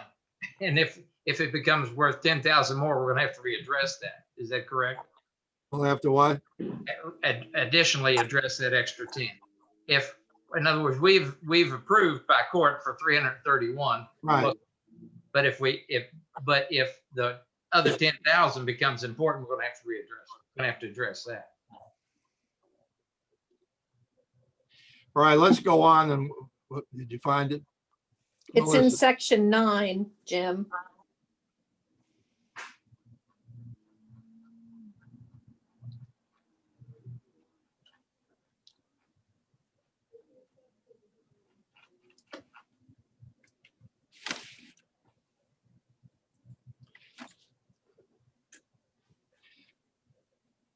Let's do the pavers, Judge, and then we'll Yeah, come we'll back. go to- on while you're looking for that. Go ahead, Chris. So at the last court, we opened up the bids for the sidewalk project in front of the fiscal court. I guess mostly the whole block. As you can see on here, there were 3 different iterations before Magistrate Tice got a hold of it, and he added another one. Sorry, Wayne, I had to pick on you there. The building committee talked about it today, and it probably makes the most sense to go with option number 3. I'm sorry, option number 3 with the additional pavers being added. Basically, option 4 was to go from the corner of the church and everything that you see in red. Please don't use the color of the brick to make your decision, because this is an engineer's rendition of the color of the brick. The color of the brick it more matches the color of the brick of the church. What was suggested and it was added was basically from where, if you can see where my pointer is right here, all the way to the corner of 2nd Street. This was going to be gray concrete, and we changed it to be the brick pavers, and that added another $12,500 to the price of the project. But it completes the project per se. There's some drainage issues right here that are going to be addressed with the pavers. The walls that you see, and I was trying to pull up the Google Earth, and I could probably still do it, but let me stop sharing. So if you have questions, we can pull it up so you can look at it at a head-on view. But anyway, that's the proposal that came out today out of the building committee. There were 2 bids on that, Hall Paving and 7C's Construction. And so the form of the motion would be for $220,686.96 for the brick pavers in front of the property at 53 in Jefferson. Second. Discussion on that. Magistrate Hawkins. Chris, this is what we looked into or asked the engineer to look into, and he said he was going to look into from last court to finish off the street. Is that correct? Yes, ma'am. Thank you. Magistrate Tice. Yeah, my question for you, Chris, is there were 3 options, alternative 1, 2, and 3. And we came up with alternative 1. For what reason? Is we thought it would look better if we covered the whole thing, or? Because if you, price difference is the reason I'm asking. I'm sorry, I didn't cut you off. Quite a bit of price difference is the reason I'm asking. Yes, there's a significant price difference, and the other 2 alternatives basically, the project didn't look finished. Right. I mean, it looked like we were doing part of the block, which is what we were doing. I can pull up those other alternatives if you want me to show them. Do you want me to pull those up, Wayne? It doesn't make any difference to me. I know what they are. I just didn't, whatever. Because the additional down 146, which goes from the stairs going into the church, the one I questioned last month, that could be added to any of them. I just thought it could be, yes. More complete if we went with alternative 1, and now we're asking to add on the additional pavers to go down to the end. You are correct, but if the other alternatives were basically just going around the main courthouse building and not incorporating the rest of the property, and it doesn't look finished. I'm happy to show those if people need to see them. Magistrate Helms, did you want me to pull up the street view? That'd be great, because I'm struggling getting that to come up. Okay, here you go. I don't want to use any more bandwidth.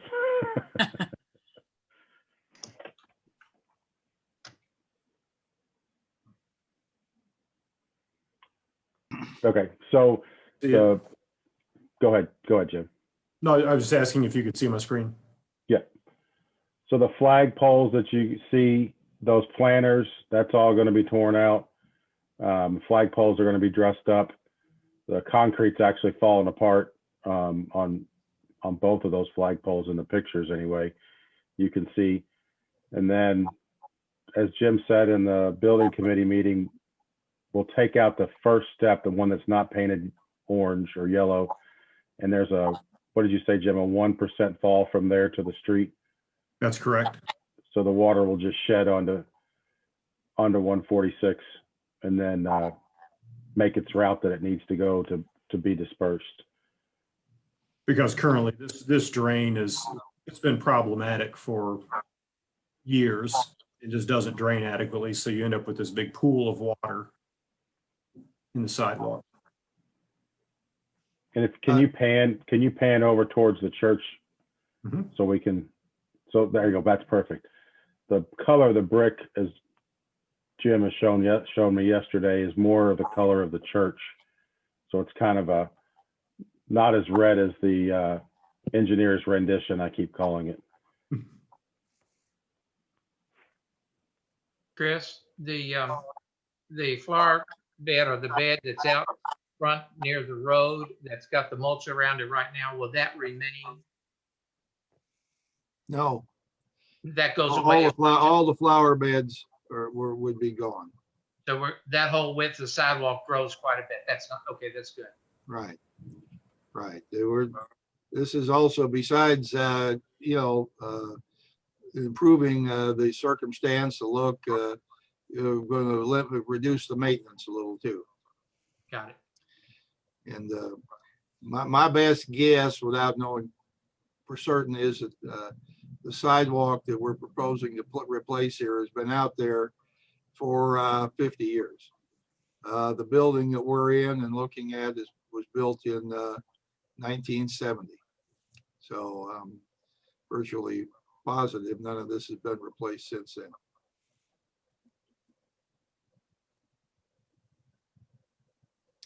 And that we do have that worked hard to look at the patterns and colors that would match very closely the historic church.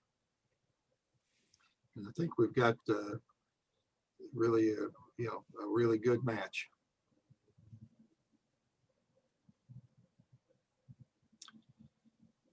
So are there any further questions about this here? The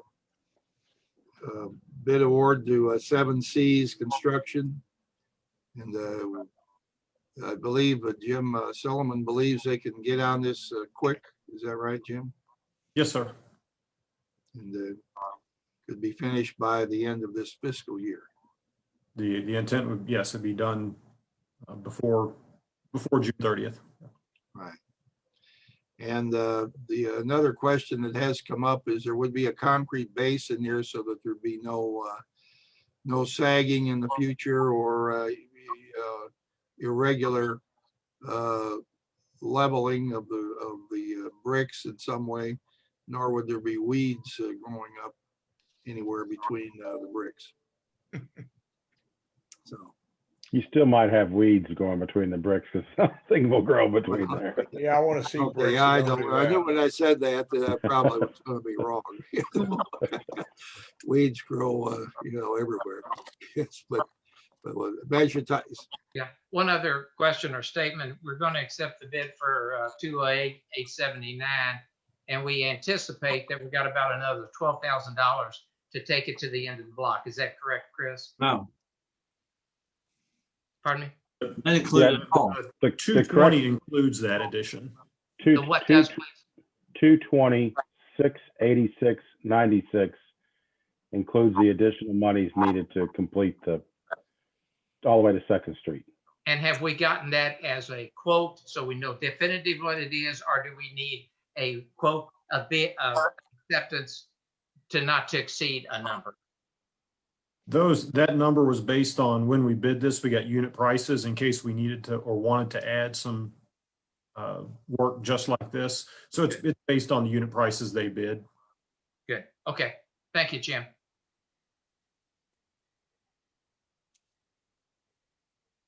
Judge, Yes, ma'am. we're only voting today on the additional 12K. Is that correct? No, the whole 12,000, the whole 220,000. Okay, I thought we did that last time. We just opened the bids last time. But then later on, didn't we accept the lowest bid? And then Jim Silliman also showed us the sample of the brick he had behind him on the floor. No, we hadn't discussed the three options at that point. It just went to building committee today. Okay, so the total price is, again, could you tell me that again?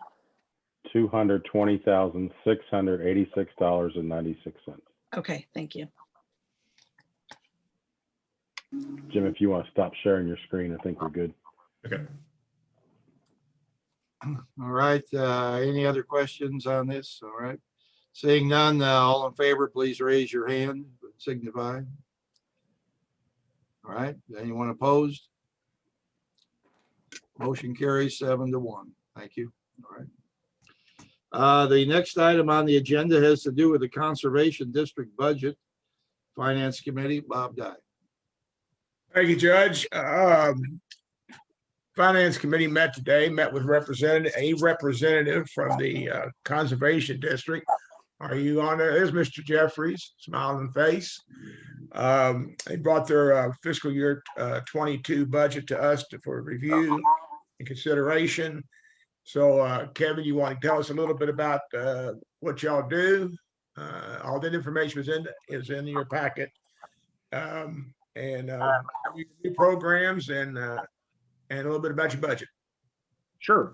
Thank you, Mayor Tonight. Yes, I am Kevin Jeffries, and I'm Vice Chairman of the Conservation District.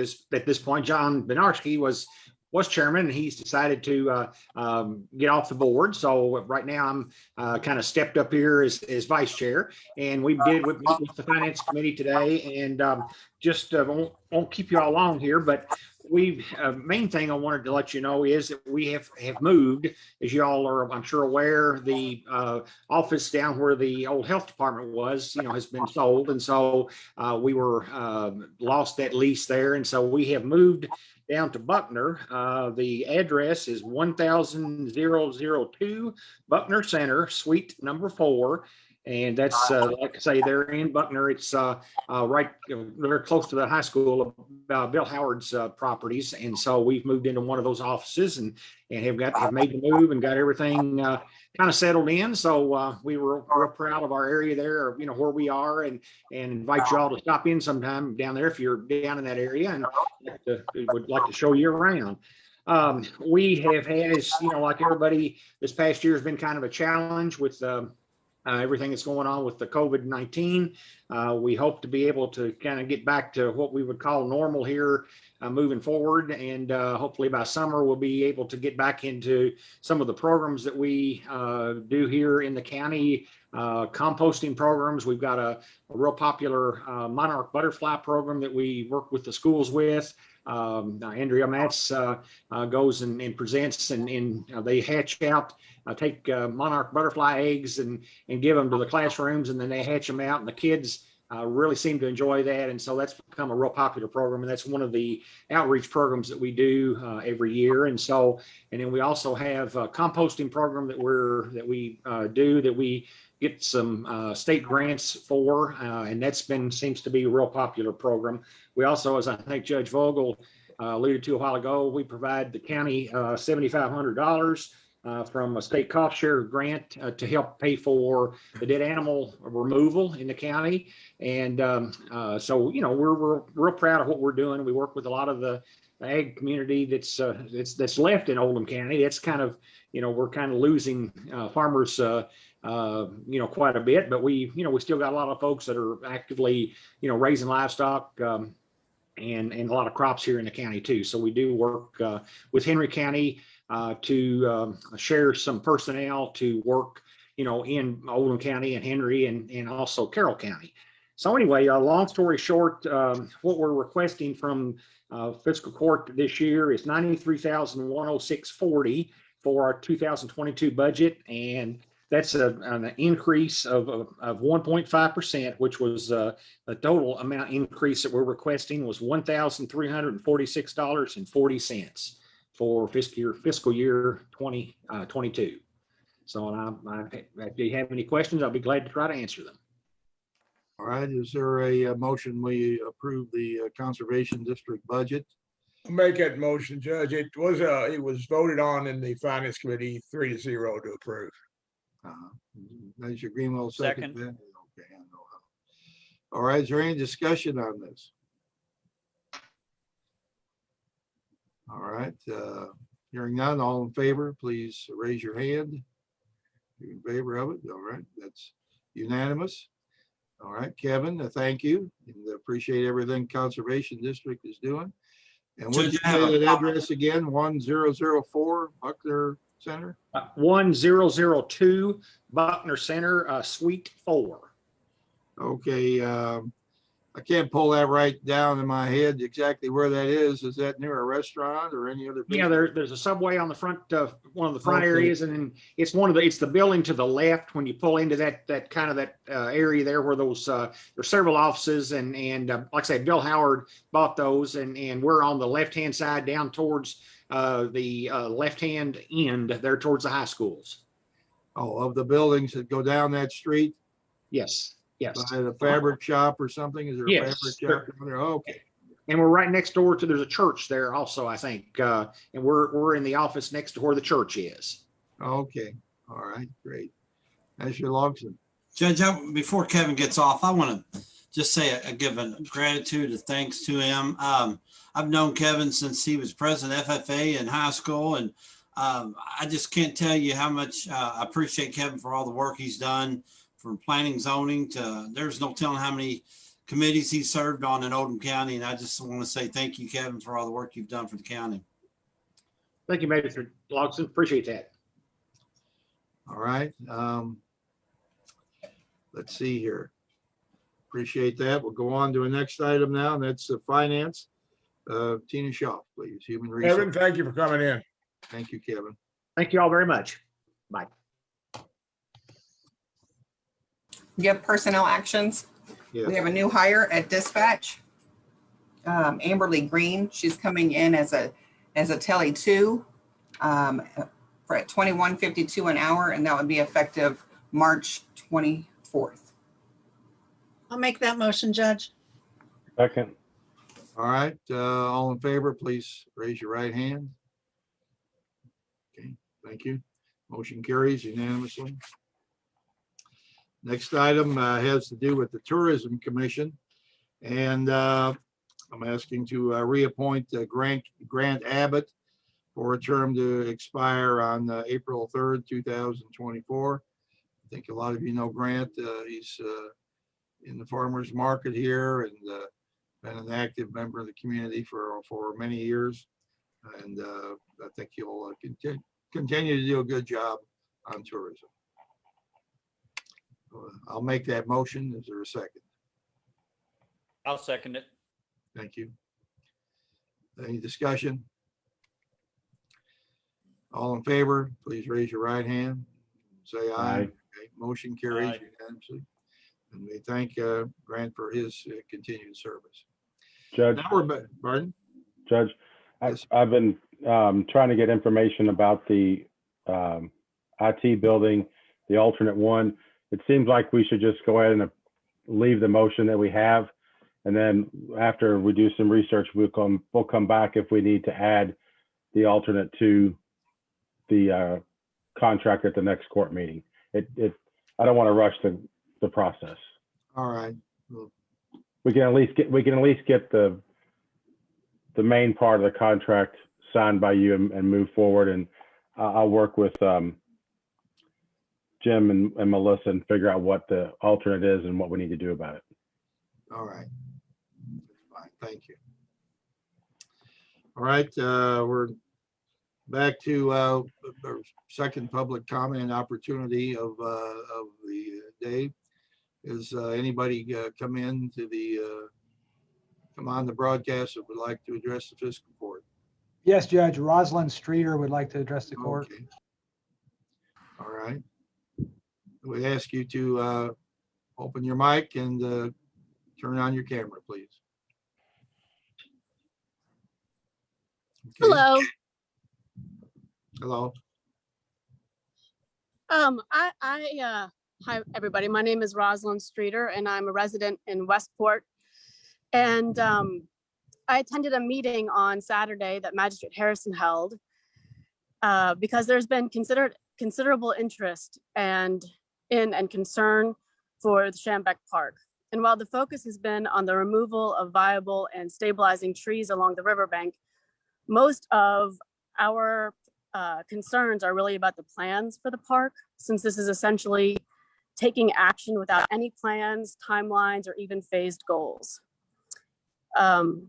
So if the court and you would consider looking at sharing any conceptual drawings that would include trees, the concerns of the Westport citizens might be allayed a bit. And while I know that this might just seem like a few people are upset, because I know that the ones that show up at meetings are the obstructionist ones, there are more than 350 signatures on an online petition that are equally concerned about what is going on there. So thank you. All right, you're welcome. And we will be coming forward in the not too distant future with a master plan idea. And part of that master plan, I'm sure, will be involve, discussing it with the community and getting reaction. I'm sure you know the Parks Committee has done a survey to have people from across the county react. And so that survey will be results of the survey taken into consideration. And the counties, our goal here is to have this is our only access to the Ohio River. It has the potential to be really, and it's a beautiful place now, but it can be absolutely the most beautiful setting in Oldham County. So we want to do it right, and we will do it right. And people will have a chance to be involved with comments. I mean, we're limited on space, so there's only so much we can do, but tree replacement is part of the, there aren't going to be any trees taken down on the upper bank, I'd call it. Those trees are all big and stable, and some have been removed based on the advice that the Parks Committee received, and the stumps that are still there are going to be taken out. But things are going to go forward. They're going to be nice. I'm committed to, and I think everybody on this fiscal court is committed to something that we all will stand and be proud of and enjoy, and the people of our community will be have a resource that they don't have now, and in another way. And it's not to undermine the serenity and the beauty of Westport Park. I know a lot of people like it just like it is, but it can be, and it can be much more, but it has to be handled gingerly. I agree. And I don't know, did Magistrate Harrison, were you going to, I saw you kind of lean forward. I didn't know if you were going to make a comment or not about the district.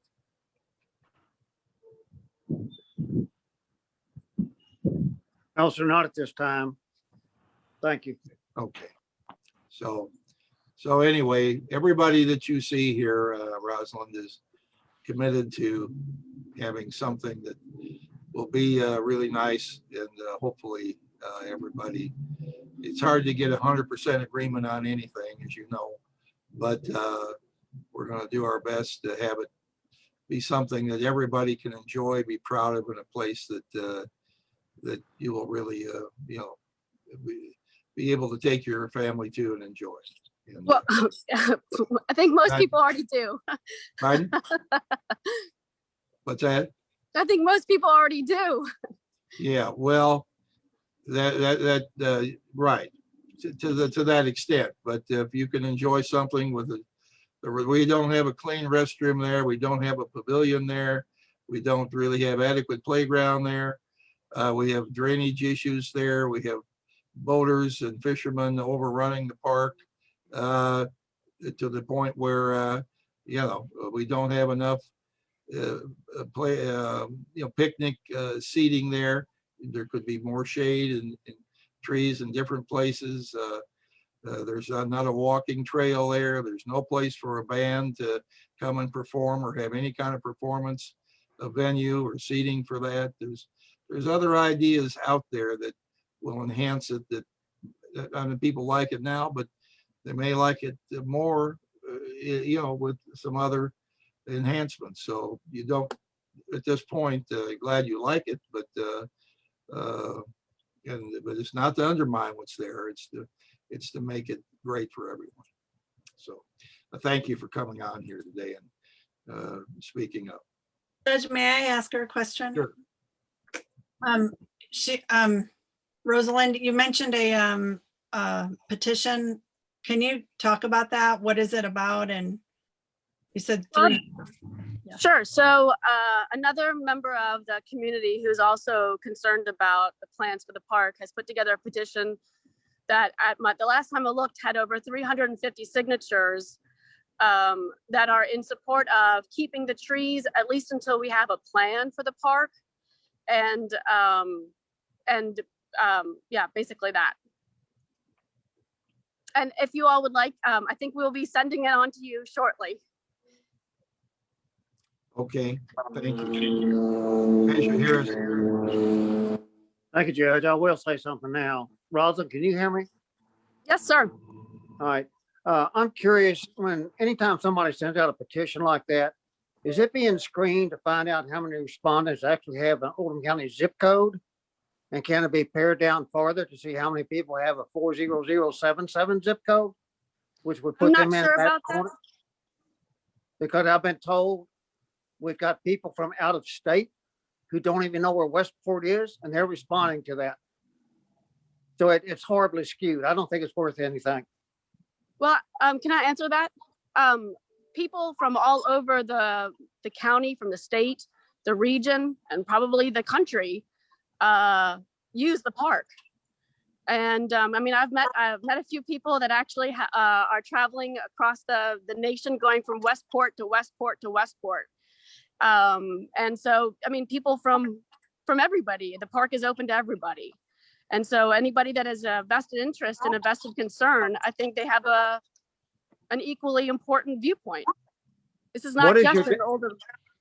What is your definition of a vested interest? Anybody that's a user, sir. Oh, interesting. Thank you.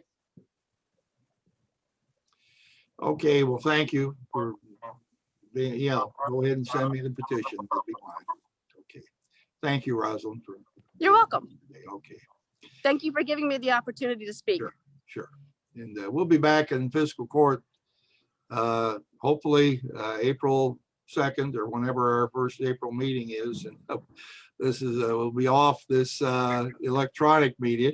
It is interesting in the fact that you can come on from wherever you are. And that makes it convenient in that sense. So, well, we're close to 2 hours, a little over 2 hours for our meeting today. So why don't we go ahead and wind things up, and we'll see if we have any final comments today. Magistrate Hounds. Judge, the only comment I have is I have had a couple of people call and say that that their car has been broken into or ransacked, and in some cases, or all cases, I guess, the vehicle was left unlocked.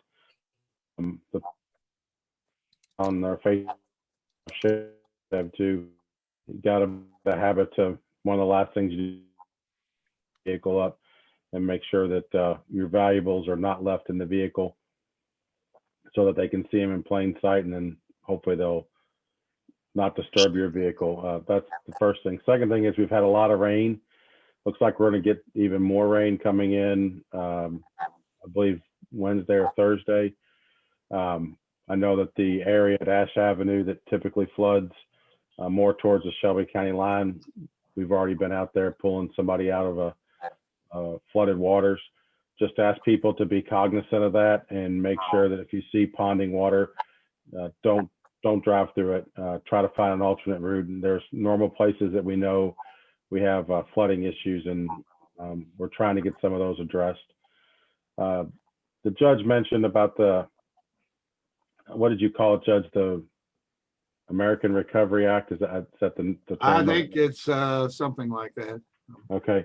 I've been fortunate to attend the broadband meetings that we've had between our consultant and trying to get this broadband thing up and running. And hopefully with this money that we're going to get from the federal government will help facilitate that. Magistrate Harrison, obviously Westport is one of the Westport area is one of the areas that we're looking at, but we've got areas in my district and Magistrate Greenwell's district and Magistrate Hawkins' district too that are in the same boat. The sad part is that some of those areas have internet that runs close, but doesn't get to the houses. And these are people that have lived there for a long time and been begging our current broadband carrier to extend, and they haven't. But it is a work in progress, and I think that hopefully within the next couple of weeks that we're going to be able to bring a couple proposals to the full court, maybe a month or longer. We've got an engineering thing that we're supposed to get. I believe that Deputy Judge Nutt wants to have that document either today or tomorrow, and we're hoping to get that RFI or RFQ out. I'm not sure which one we're calling it, to at least get the engineering piece out and try to move this forward. It is a priority, I think, of the court. At least I've heard from most magistrates that have said when I've thrown out the dollar figures that they're on board. We all want to see this happen, and with everybody's support, we can make it happen. But it's not going to happen overnight. As I told a person just the other day, if we were to start putting fiber in the ground tomorrow, before we would probably be able to have fiber to the home would still probably be minimum 12 and probably more like 18 to 24 months there. It's just going to take some time. Thank you. Thank you. Magistrate Hawkins. Okay, this is regarding the parks. We've all received a lot of emails, and I want to assure people that we're reading them, and thank you for caring. And I wanted to give a timeline on the parks. We met this morning for our committee meeting. We hope the contractor has a few renderings, or at least a contract together that will tell us the cost for the renderings for a whole comprehensive plan. And this is what we believe the fiscal wants to see, is a whole comprehensive plan, and all together laid out, and nothing elaborate and nothing to build upon yet, but just conceptual drawings. And so we hope to have a contract for that at our next Parks Committee meeting, and then move forward with hopefully getting some concepts by that meeting, if not shortly thereafter, maybe May 1, we're hoping. So wanted to just take the time to offer that timeline.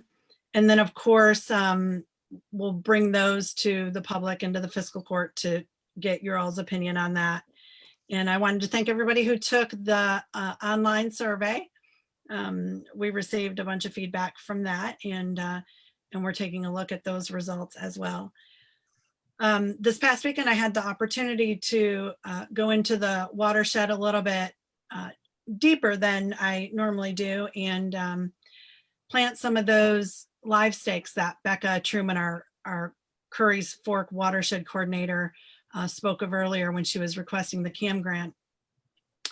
And that was really interesting and eye-opening. And when you get in there and you can see the erosion that's happened through the years from living on the creek to getting closer and closer to people's houses, it was enlightening to go in there and see how you plant the stakes, and then hope in a couple of years it will grow roots to help stabilize the erosion there.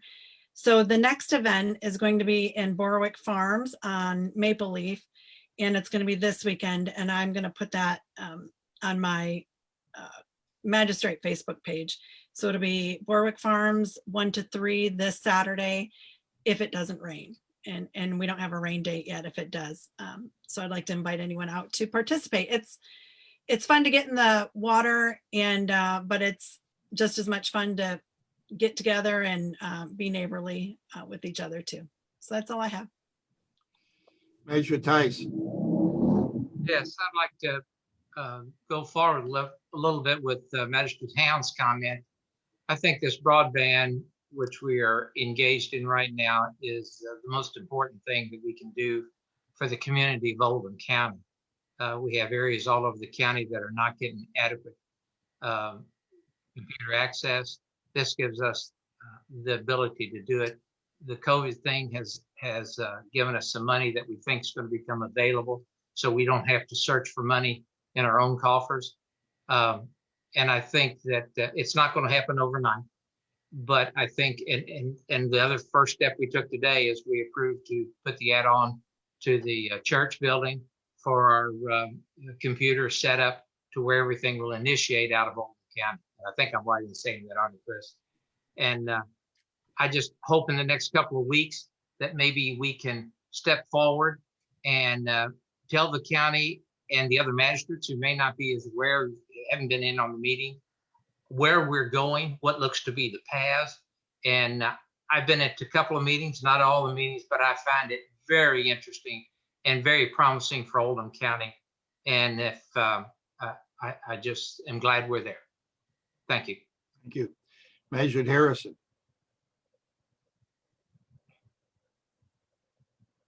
No, I was just checking my mic. I think somebody keeps turning it off, so I'm checking on it. You're on now. Is this the time we're giving our individual reports? Yes. Oh, well, good. I didn't realize that. I didn't hear that intro. As far as the military observance days, we missed one yesterday, and that's my fault from the last meeting. Yesterday, March 15th, was the American Legion birthday. March 25th is a Medal of Honor Day. March 29th is the National Vietnam War Veterans Day. And some of you know that's dear to my heart. That being said, I've got something that has caused me a lot of angst and a lot of concern, and I'm going to go ahead and say something about it publicly because I don't know how to do it privately. I held my first position as a voting member of a board when I was 15 years old. And I've been on numerous boards, commissions, bodies since then. Something is occurring right now with fiscal court that is completely foreign to me. I don't understand the genesis of it, and I don't understand the rationale behind it, other than somebody was dissatisfied with the way a certain vote went. I had always been taught that you come into a meeting with your own personality, your own opinions, and your own views. You discuss different things. You have the opposite, different point of view. But when the vote is taken, the body has one point of view, and that's the direction of the vote. You don't leave the room maintaining your opposition to something that you held when you came in. The body has voted in favor of it. Therefore, everybody on that body has one mind, and they are in favor of it. I've been faced with members of the court coming to a public meeting that I called and speaking against what I was trying to explain to the people in attendance. We've had people today in committee meetings and also in court meetings continue to sing the same song they were singing 2 months ago when we voted on the controversial issue about the trees. I think it's time for us to grow up and recognize that is not a way a body's supposed to function. I've been called a dinosaur. Maybe I am. If I am, I'm proud of it. I've also been called old school, and I'm real proud of that. But the way we're conducting ourselves now goes against the grain of anything and everything that I've learned about being a member of an organization. And I think we need to take a hard look at it and maybe change the direction we're going in. We need to be unified. We need to be one body. We need to have one voice. Thank you. All right, thank you. Measure Logston. I just want to, I see Jim still on here, and I wanted to.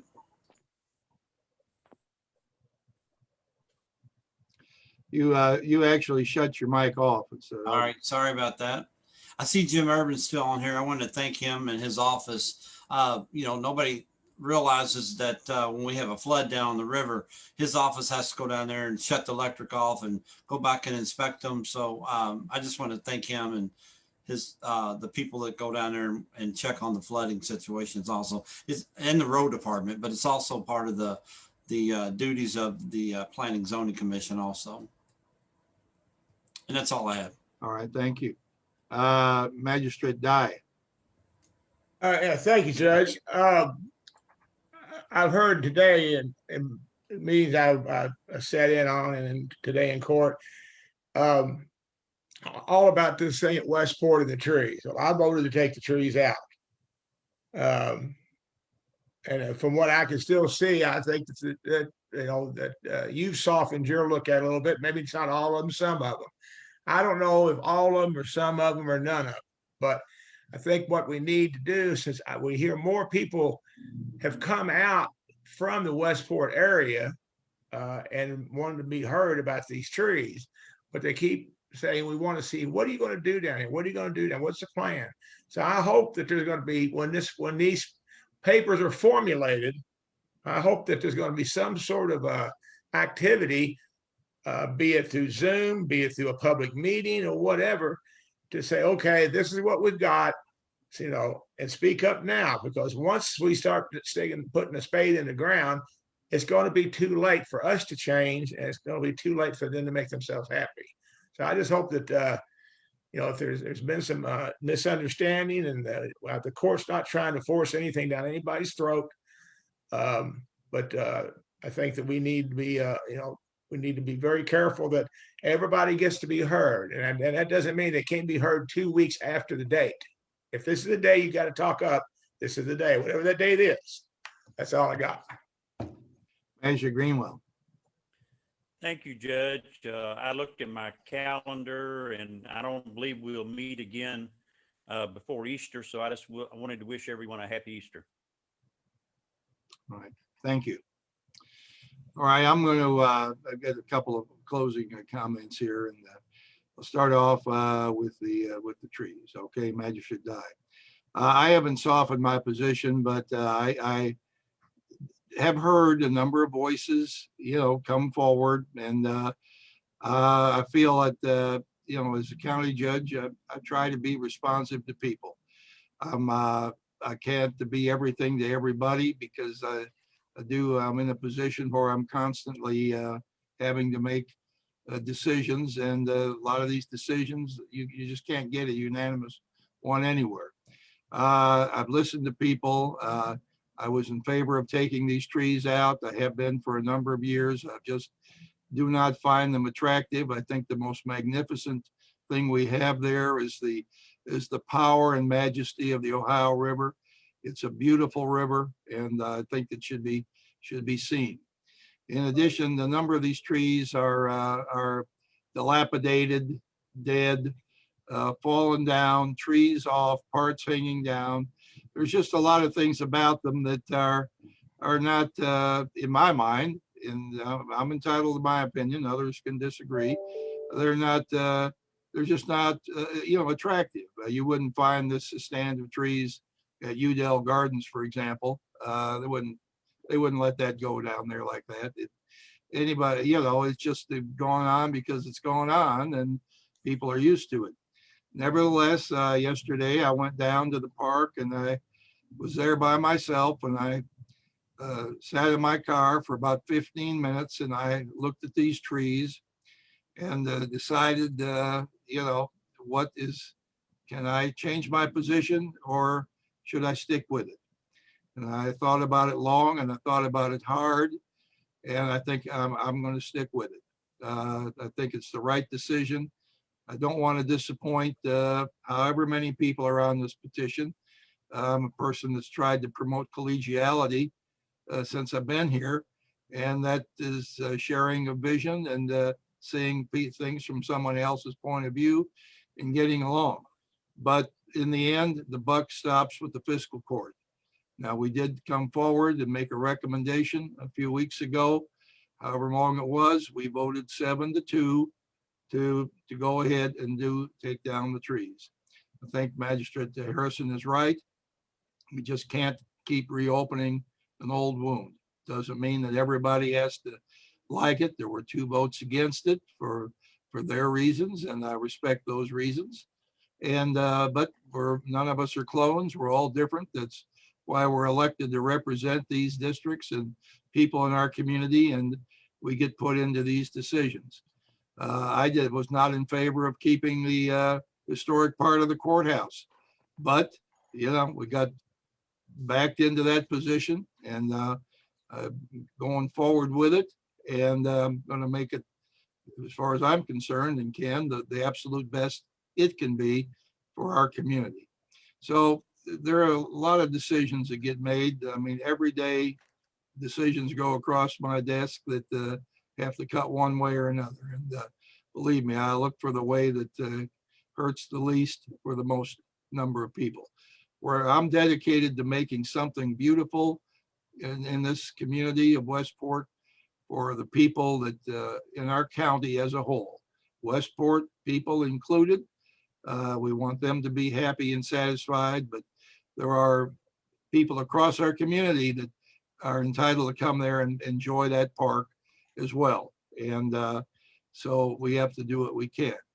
Not all decisions, you know, a few years ago, I've lived on 5th Street in LaGrange for 30 plus years. And when Mayor Lamline was the mayor of LaGrange, people told him people were driving too fast on my street. So I live right at the intersection of 5th and Spring. He put a stop sign right in front of my house at that intersection. Now I have 1,500 people a week stop in front of my house, and many of them were angry at me thinking I did that. Well, I didn't, you know, he put it up, but I have to live with it. I don't enjoy 1,500 people a week stopping in front of my house, but that's just part of being in a community. That's a decision that I had to live with. Everybody has to live with something they don't like at some time or another. But our goal here is to make this nice, beautiful, something we can be proud of and be part of the Ohio River recreational project. And I hope people do come and enjoy our community because of what we have here. And we did get this approved. I want to put this out, make it clear, the Corps of Engineers and the Kentucky Environmental Cabinet through the Division of Water approved this project. If there was the risk to erosion and other damage to the environment that would come about because of it, they wouldn't have approved it. And we're going to take steps. We didn't show pictures today, but we have several of walkways along the river and beyond the bank and in the middle of the river that we'll be deciding which one of those to do. And the bank is stabilized with what's called armor in that bank. In addition to tree roots, that armor protects that bank from stable erosion. It also makes it very difficult to walk down that bank. Someone could easily break their ankle or stumble and get hurt. So if we do something right along the river's edge, we'll still have to have some type of footpath bridge from the upper bank down to the walking path along the river. So, okay, so, you know, I'd say let's just go forward and we're going to do the best we absolutely can. I would like to ask any of you if you were one other thing before I get to something, you know, that's not funny, but halfway interesting. Another thing I wondered we should do as a fiscal court. Did any of you happen to watch the Grammy Awards on CBS Sunday evening? Well, they were disgusting. It bordered on a form of pornography. You had to turn your TV off. You know, it just got to be too much. I wonder as a fiscal court if we should pass a resolution objecting to this type of programming and sending it to CBS TV. And maybe you haven't seen what I saw and thought was disgusting, but it was just a display of you know, ugliness and grossness and the way that our society is heading, tolerating this kind of stuff. Like someone once said, if people do nothing and good people sit around, and let it happen, maybe no one would pay any attention to some resolution coming from our court. On the other hand, it might be at least a stone or a message going in another direction that, hey, don't send this type of stuff into our homes. It was, if you haven't seen it, try to, find some aspect of it. I'm sure you can on the internet, but it was pretty daggone ugly and disgusting. So, all right, I'll call on you after just one more thing, Your Majesty Harrison. Okay. The other thing I wanted to mention is this. Where were you in the summer of 2004? I don't know where you were, if you can think about it, probably can't remember it all, but did you ever hear a real funny sound going on all over your neighborhood? Well, it's now 17 years later, and the cicadas are coming back soon. Okay. If you want to, you can look on the internet, find ways to wrap trees, prepare trees, try to protect your trees from having them get under the bark and in the branches and doing things to damage your trees. They're coming back, and they're going to be here through about the end of June. So I don't know when they're going to come, but we'll all hear it. But this warning might give you a head start. Magistrate Harrison. Thank you, Judge. While you were talking about the Grammys, I did not watch it, will not, but I recall seeing Elvis Presley the first time he was on public television on the Ed Sullivan Show, and they would not show him from below his chest because they didn't like the way he gyrated his hips. But he was fully clothed, made no obscene gestures. He was just moving to the music. My God, how far we've come and how low we've gotten. I agree completely with your statement. I'll help you write it. I mean, don't know what to do. If we have any authority as a group to make an impression on somebody somewhere, maybe some other courts to do the same thing if we demonstrated some leadership. Okay, well, that's all I have for right now. So is there a motion to adjourn? So moved.